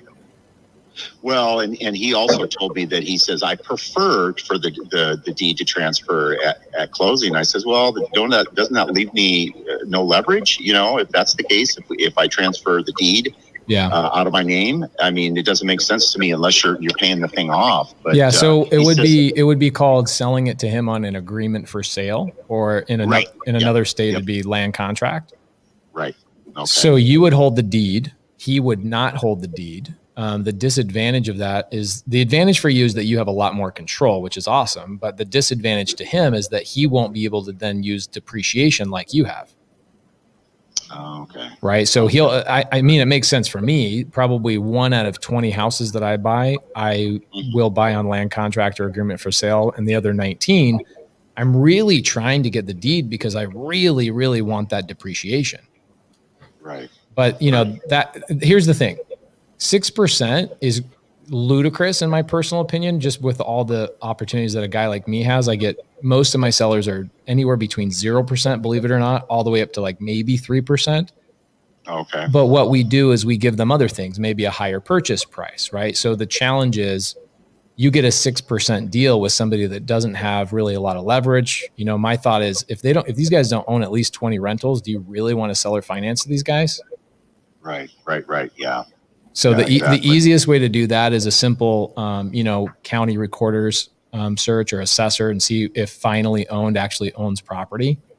Gotcha. That's what I would do. More than likely hold that rather than in a separate LLC, or they hold that in finally owned. Then that'd be the first thing, and then approach them about them and ask them. Right. Well, the thing is, hey. my feeling is, if I was let's say I'm in a mastermind with these guys, right? A lot of these investors all hang out in the same kind of collective groups. And they told me they were buying a house with 10% down and they were paying a seller 6% interest. I would say, what is this, your first rodeo? Go out and get a loan. What are you paying 6% interest to a seller for when you could pay 3% down and get a 2.5% interest rate? Why are they willing to pay you 6%? That's crazy. That's actually scary in my opinion. Okay. Yeah. So the red flag should be going up on that 6%. And they told me, hey, this is just a starting point. And I thought maybe it was something to entice me to come to the table with them and that kind of thing, to say, hey, look, I'm gonna get rid of, not that it's a headache, but get rid of the rental. They're gonna take it over, and I'm gonna be right about what the renter's paying me now and the monthly payment. Along with a little bit of sugarcoating with the down payment. Right. Yeah. You can't be angry at that. So we do all those things. Typically what I'll do is I'll pay a little bit higher purchase price, pay lower interest rate. The advantage there is this: let's say that they, in 2 years they sell it. How much money did you really make after, 2 years, and they get rid of it? Now you got the repayment gone. You got all this, money that you have to collect all at one point. Right. They're gonna either refinance you out if they have the ability to, or they're going to sell the property because they're not really cash flowing. They're going to give you the same payment you're receiving now. Where's their upside? Right. Yeah. Man, I'm getting scared for them. Have them call me. I'll give them some consultation. Yeah, it almost sounded too good to be true, and I know that like I said, the red flag should be going if they're putting a deal together like that. But like I said, I just sent over some pictures of the interior and everything on it, and they know kind of the scenario. So and I talked to their title, which they use Pioneer title. I think Sandy does. She's told me they do about 2 deals a week. Yeah, they're probably doing a lot of wholesale, which is great. They're not buying a lot of properties. I'm sure they're doing a lot of wholesale. Oh, okay. Sandy's known in town as somebody who handles a lot of wholesale transactions, and she's great. Okay. Yeah, she's been doing it 30 years. Yeah. So it sounds like they're probably selling the paper, which, there's nothing wrong with that, but essentially you're going to work out a deal with them and they're going to wholesale it off to somebody else.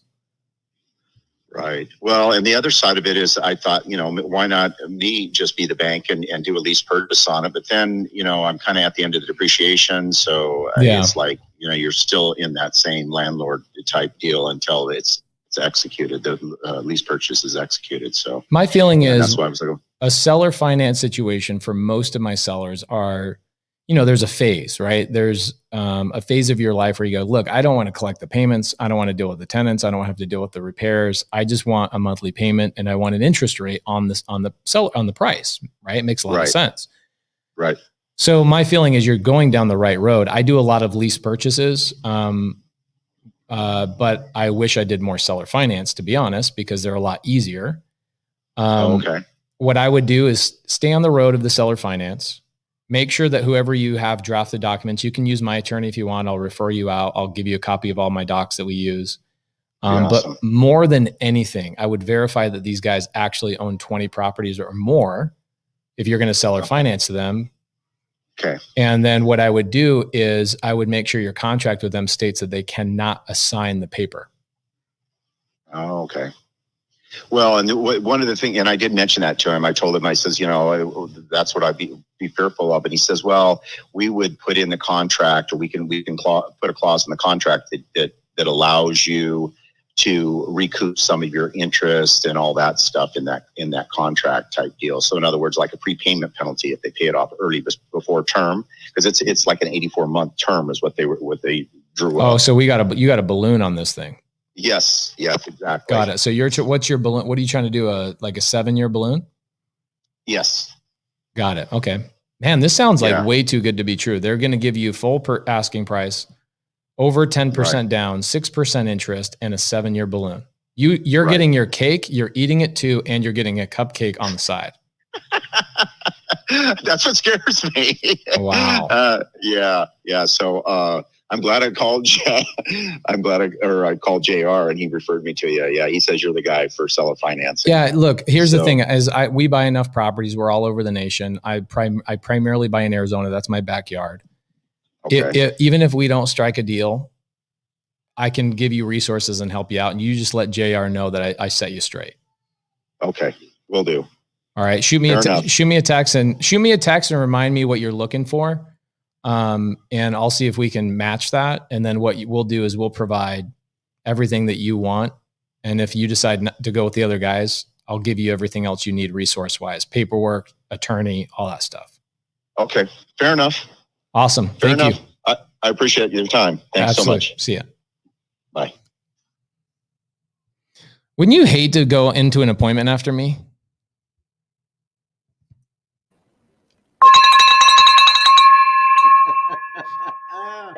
Jeremy Davis says that's my lead. That's hilarious. So anyway, 6% interest. If you're an investor buying in seller finance, I sell houses on, like, I'll buy a house on seller finance from a seller, and then I'll sell it again on seller finance out to an end buyer. An end buyer will pay anywhere between 6 to 9%. But if you're an investor paying 6%, there's no way you know what you're doing. What should it be, Pace? Max 3%. Especially, so here's the thing. There's 3 things that you're looking for, right? You're looking for what's my down payment. That's a huge part to the seller. Seller wants 10% as security. I don't even address that in my first conversation. Okay. I never address that in my first conversation because it becomes a point of contention. My first conversation is what? Credibility. Okay. Everything I did is establish credibility. And then I start instilling doubt with the other buyer. That's all I'm trying to accomplish in my first call. Now, if I can accomplish a couple other things along the way, then amazing. But number one is I'm looking at value. You added value there with the contracts and resources, and obviously that's part of the credibility. But I think that he was feeling it. Right. So that's number one is you want to look for a down payment. Second thing you want to do is look for what is my interest rate. And then third thing is what's my purchase price. Those are the 3 things that you really have to work out with a seller on seller finance, right? So you never, ever, ever give a seller all three. Okay. This guy has given the seller actually all three plus a fourth, which is a very short balloon. So he's given the guy high interest rate, high down payment, super short balloon, and a massive down payment. So I look at that and I already know. And here's what the funny thing is. He says he's going to pay me the same payment that he's collecting from my tenant. Great. Where's his upside? You know, I just asked the question, where's his up? Oh, that's a great question. That's a great question. So look, with seller finance stuff, it's a little bit different. Like with wholesale, I'd never bring up the fact that, oh, this guy's going to sign and whatever else, because then I put myself in a situation. But if I'm going to buy it on creative terms, dude, all day long, I'll tell him, well, they're probably going to wholesale it. Why don't you just let me buy it? Because that is a deal that I would close on and keep myself. Easy. So sounds like maybe they've got an end user there too. You might have different end users. Well, he can't. He has a tenant in place that's been there 5-6 years. Like I'm sitting here thinking, man, is this guy like the best creative finance investor I've ever heard before? Because he's got some exit strategy I don't know about. Yeah, it's called canceling the deal. Yeah, it's called canceling the deal. That's my exit strategy. I'm going to collect $1 from the tenant. I'm going to pay that $1 right back to my seller finance. And then on top of it, I'm responsible for the repairs, the vacancy, all that kind of crap. Yeah, but the appreciation and depreciation will cover it, Pace. Come on. No, dude, you got to that's rule number 1. Cash flow. Always cash flow. Always cash flow. Always cash flow. I mean, there's been deals where I've bought deals that break even on cash flow, but I know the tenant's moving out and I know that they're like $500 below market rent. In fact, I've got one right now, Jamil, the one that you and I went to in Atlanta, where I bought the deal. I knew I'd lose money for a couple of months. They moved out 4 days ago. Noah, my Airbnb guy, is already in Atlanta setting it up for the Airbnb. So I knew I was going to hemorrhage money for a couple of months. But when you've got a long-term tenant in there, 5-6 years, man, that's a tough one. He's got a lease on the deal. Yeah. So how are you going to get them out? Anyway. So now I want to look up this company. What was it? Finally Owned? I don't know. Yeah, it was, but I looked them up and they don't exist. Right. Oh, Jamil's already on it. Have you ever heard of them, Jamil? They're doing 2 deals a week apparently. Interesting. No, I've not, but that doesn't mean anything. I mean, I'm not doing a lot of creative deals. So if they're out there locking up creative stuff and doing that, it makes sense that I wouldn't have found them or come across them. What's awesome about this phone call is that I feel like I crushed that phone call. Right. You did. Like, I feel like I give myself a 9 out of 10 on that. And then I look in the side chat and everybody's too busy networking and squatting up with each other to have even paid attention to the call. For the like flames and everything. On the face, they're all like, oh, I know what he's doing. He's scorching the earth right now. Look at him. He's scorching the earth. Yeah. He's salting the fields. He's going crazy. I think what they did is they just put us on mute and they just network with each other in the side chat. That's it. It's impressive and incredible to see just how much networking is going on in the chat. Guys, if you are enjoying this episode of Wholesale Hotline, do us a favor, continue the networking outside of the show. Snap a picture of you watching this, tag Brent, myself, and Pace, and write what market you're in on your share.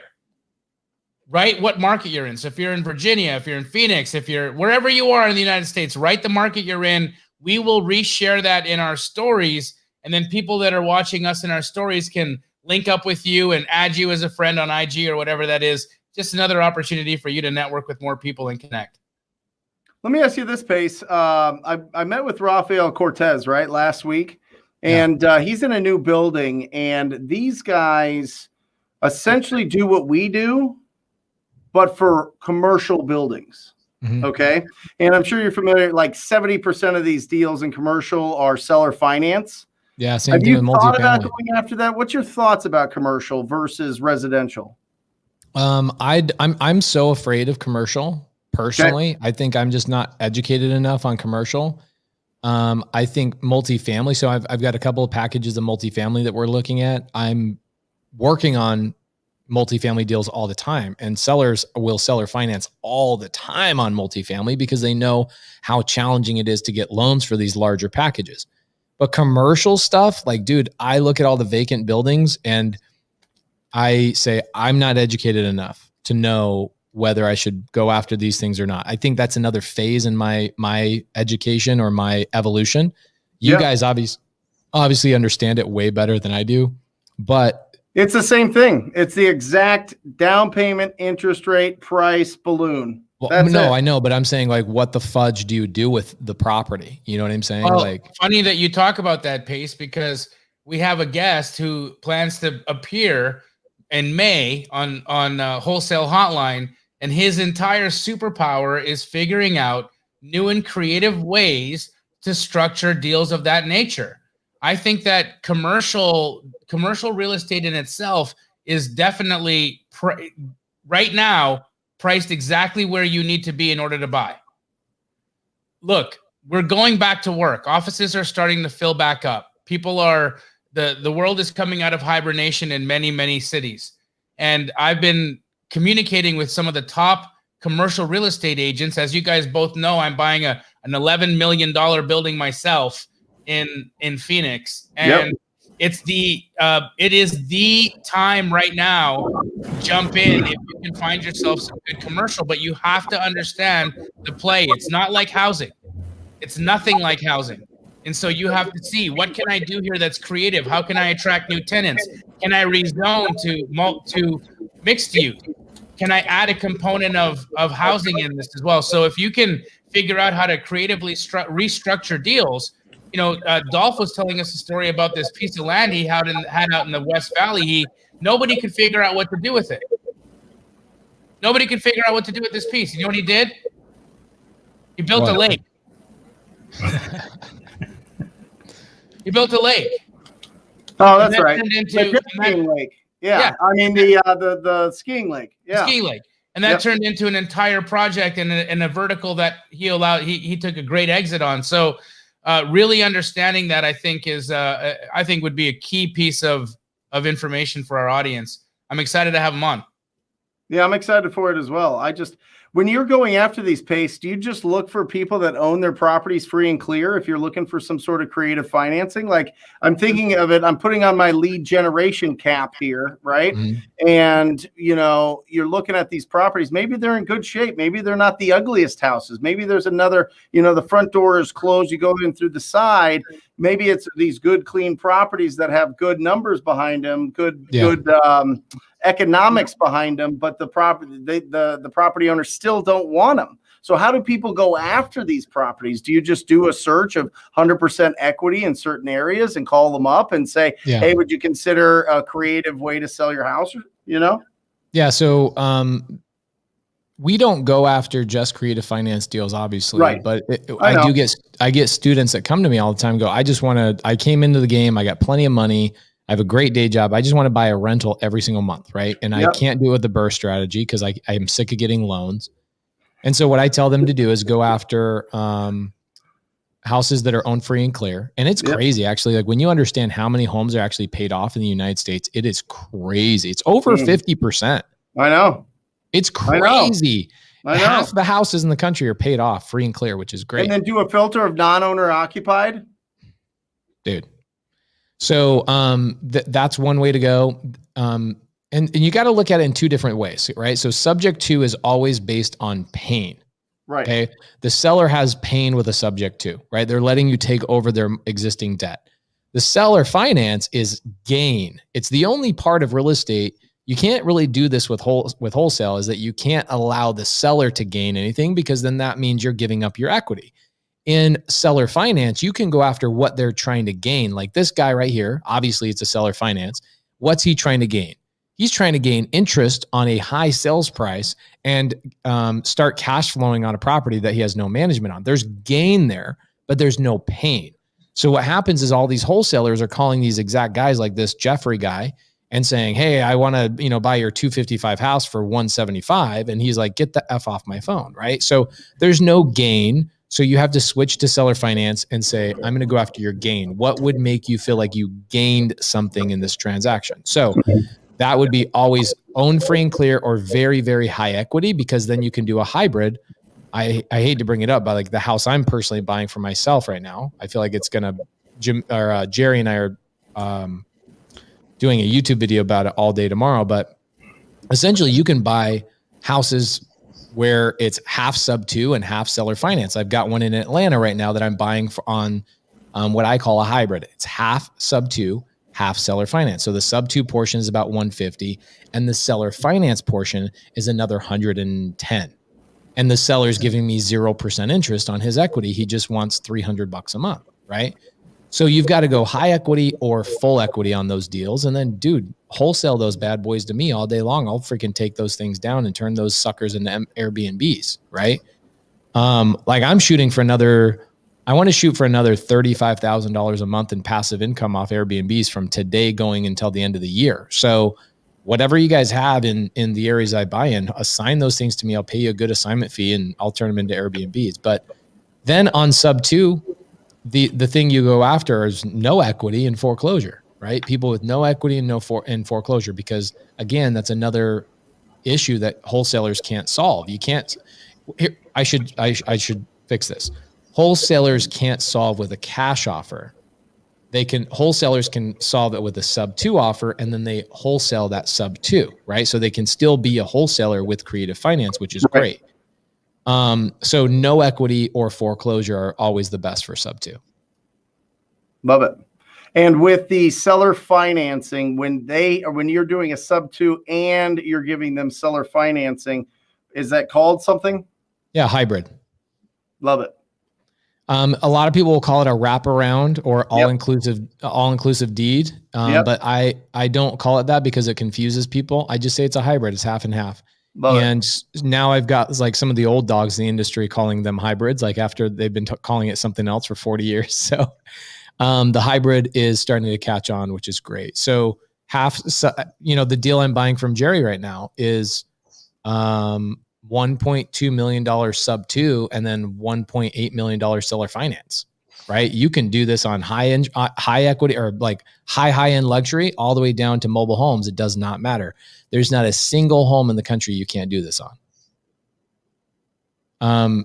And I could quickly turn this into a Sunday service conversation, which I'll refrain from doing. So I love it. Well, and I think that, listen, you put together you put it together right, and it's attractive. You can wholesale it. I mean, it still falls into the wholesale hotline, little silo here, because you can. I mean, we've wholesaled sub 2 deals. We've wholesaled creative financing deals. Right. It just depends. It depends on where you're at and what your lifestyle is and what your goal is. If your goal is to own a bunch of rentals, then hold on to them. If your goal is to build up that cash flow, then hold on to them. If your goal is to pay off your debts and to get out of your 9-to-5 job and have some money in the bank, then wholesale them. I mean, it just depends on where you're at. Everybody don't compare, Pace's, chapter to your chapter. You know what I mean? And journey where he's at compared to you. I mean, it's an inspiration, and it should be something that you, consider as, something that pumps you up, or maybe this is the path that you want to go down. But you can't remember, just like Jamil said, and just like, I don't know who originally said it. I say it all the time. Comparison is the thief of joy. It truly is. It really is. And it's tough. It really is tough.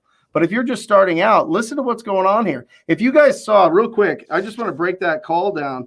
You stepped back right off the bat when you asked him the interest rate, and you're like, oh, no, I'm not your guy. So now he's like, okay, cool. He's not going to try to beat me up. You're like, I'm not your guy. You weren't even like 6%. What about 5.5? What about 3? What about whatever, right? In the comments, people are like, oh, he's going to get it lower. He's going to get it lower.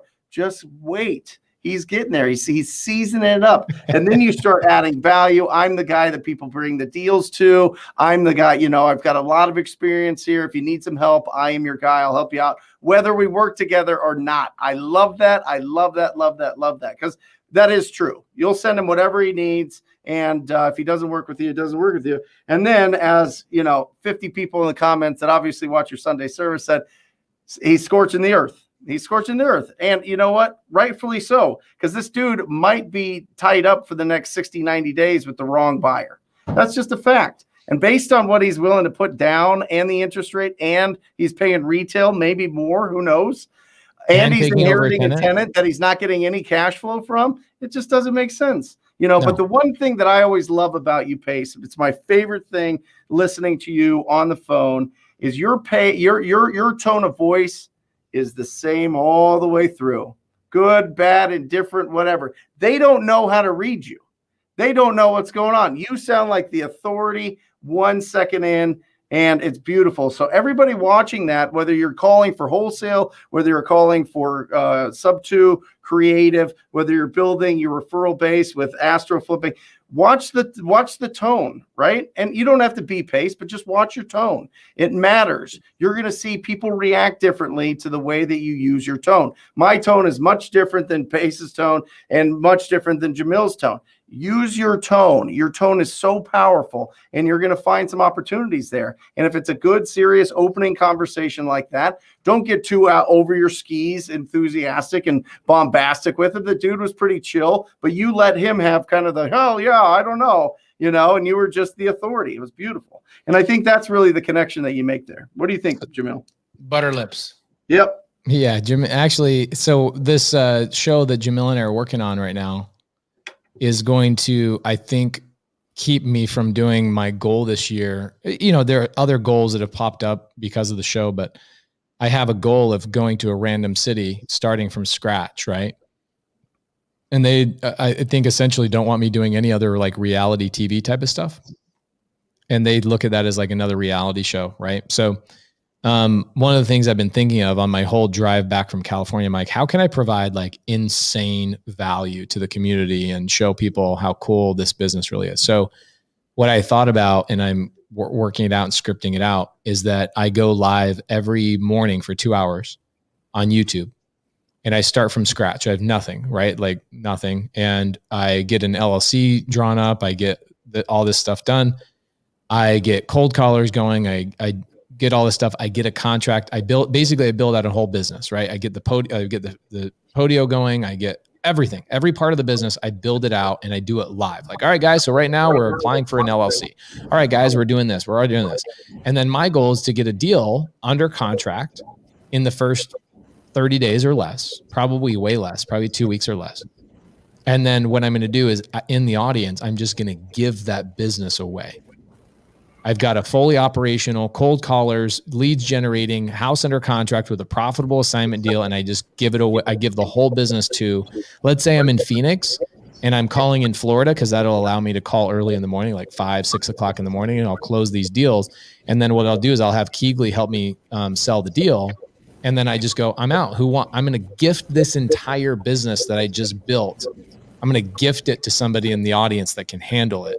I'm curious if anybody would think that there's value there, if that would stress people out. I was like, would that stress you out if somebody just goes, here's a full blown business, and you're like, oh shit, I don't know how to handle this. What are your guys' thoughts on that?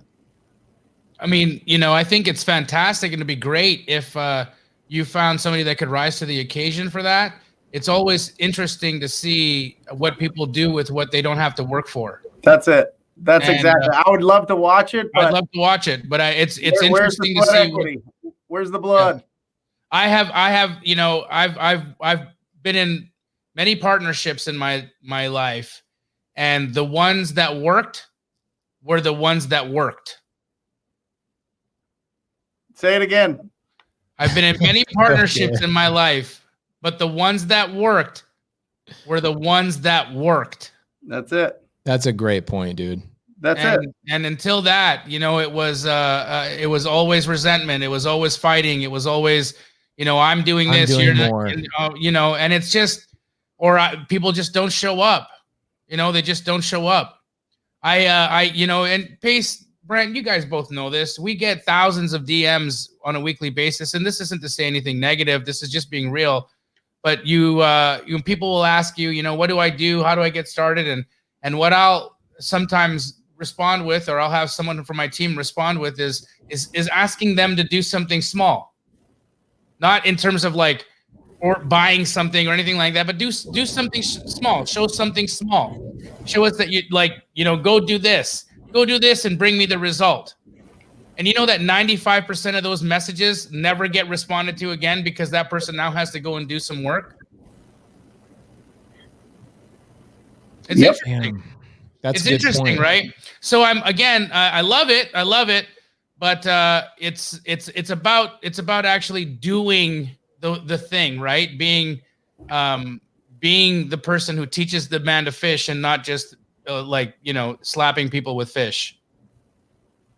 Well, Not it's earning it, right? It's the earning it, earning the yeah. experience, earning the lumps, going through that, the good things and the bad things, celebrating the small successes, you constantly thinking about the things that you did wrong so that you can improve. All those things are, it just feels so much better. You know what I mean? Like, can you take a pill and be in, shredded shape?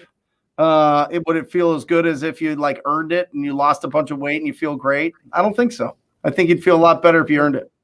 It's interesting. So I go to dinner last night. We're in Malibu.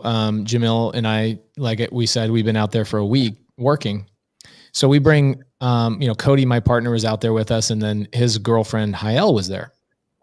So we go to dinner last night, and she says, "Man, I just want to thank you and also apologize to you for a year ago. Hayel used to work for me.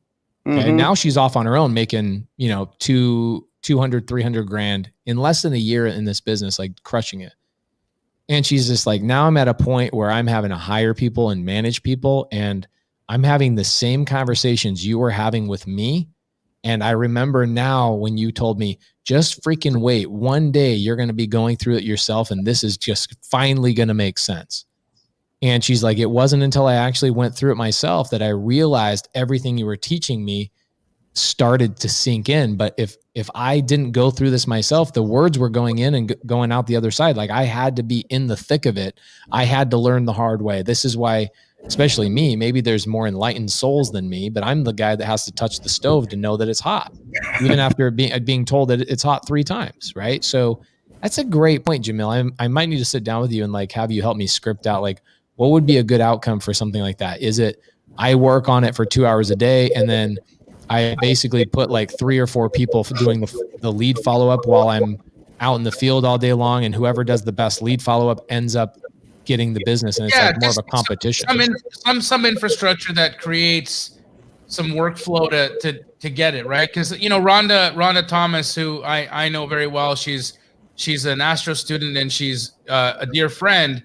She had a great point here and said, that there are people out there whose lives would be absolutely changed for the better by being blessed with a gift like that, and not everybody is not going to do the work. And so of course we preach abundance, we preach positivity, and we always choose to look at everybody from the highest perspective possible.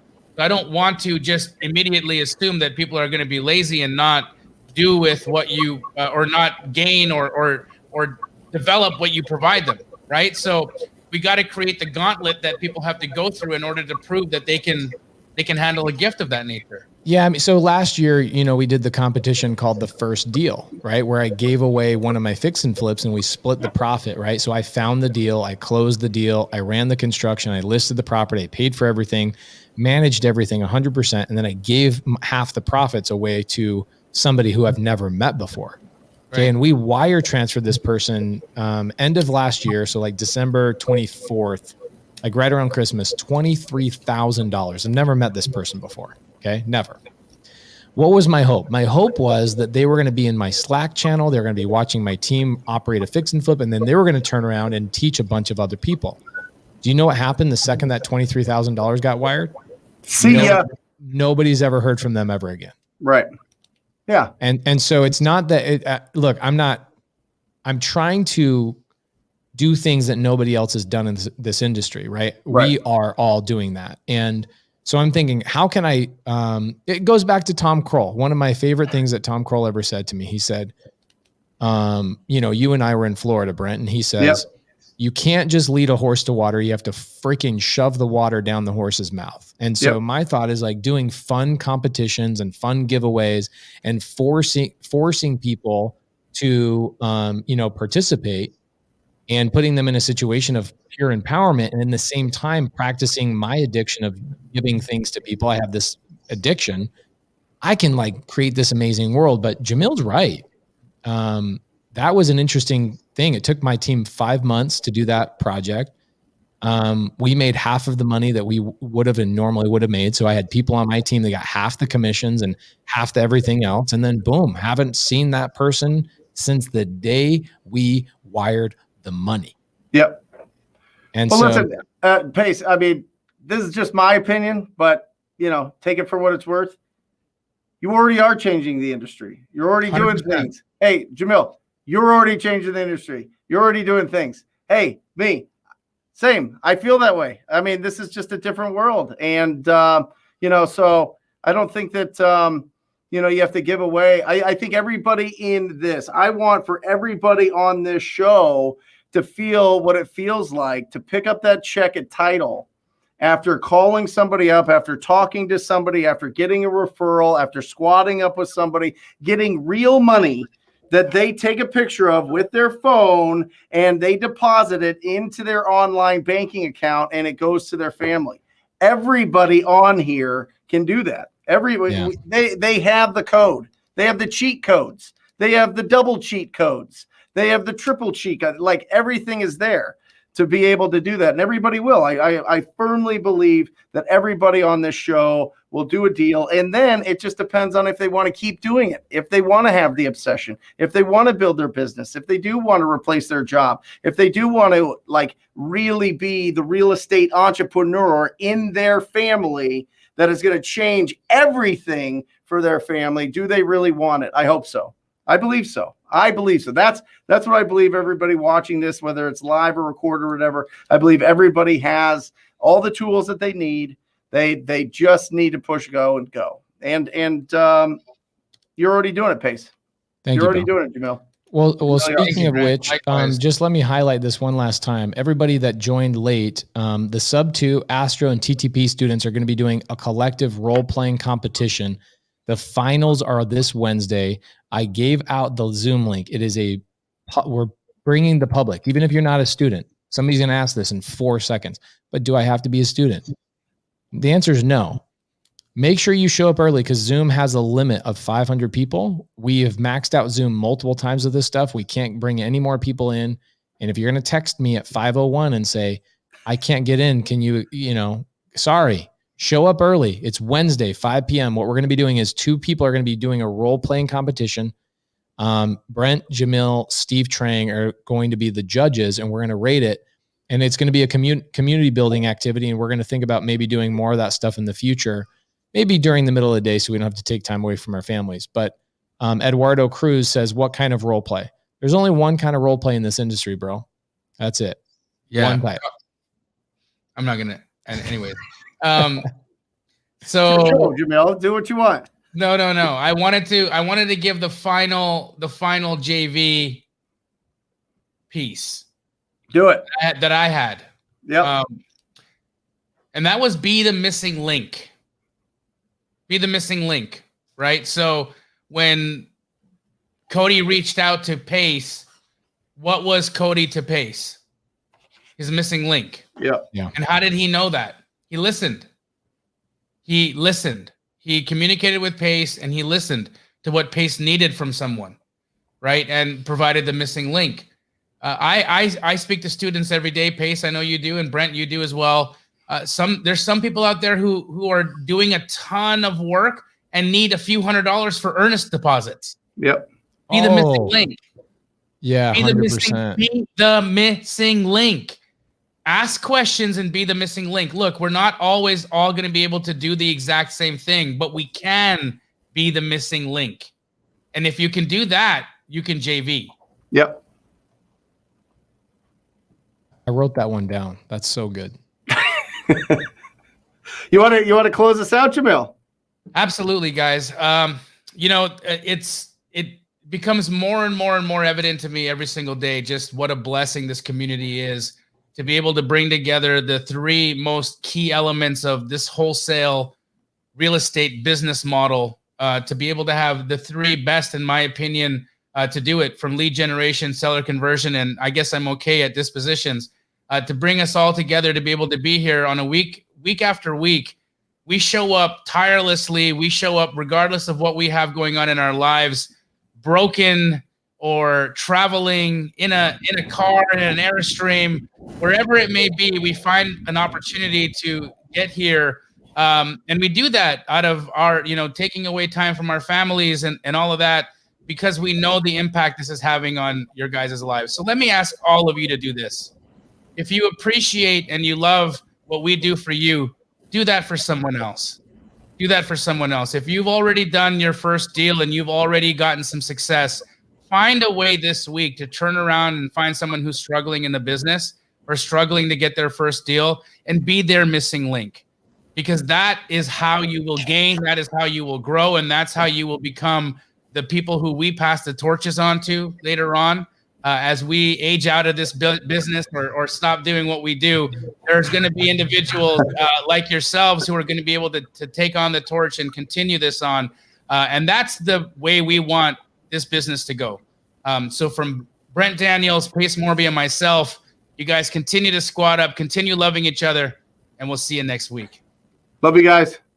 Thank you guys. Thank you, everybody. Hopefully we see you Wednesday. Have a good week, and we'll see you on next Monday, Wholesale Hotline.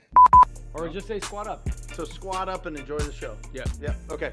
1, 2, 3. So squat up and enjoy the show. What are you doing? I didn't say that thing. Why? I don't know. I Okay. forgot. So squat up and enjoy the show. Cool. I think we should use the one where Jamil doesn't say anything.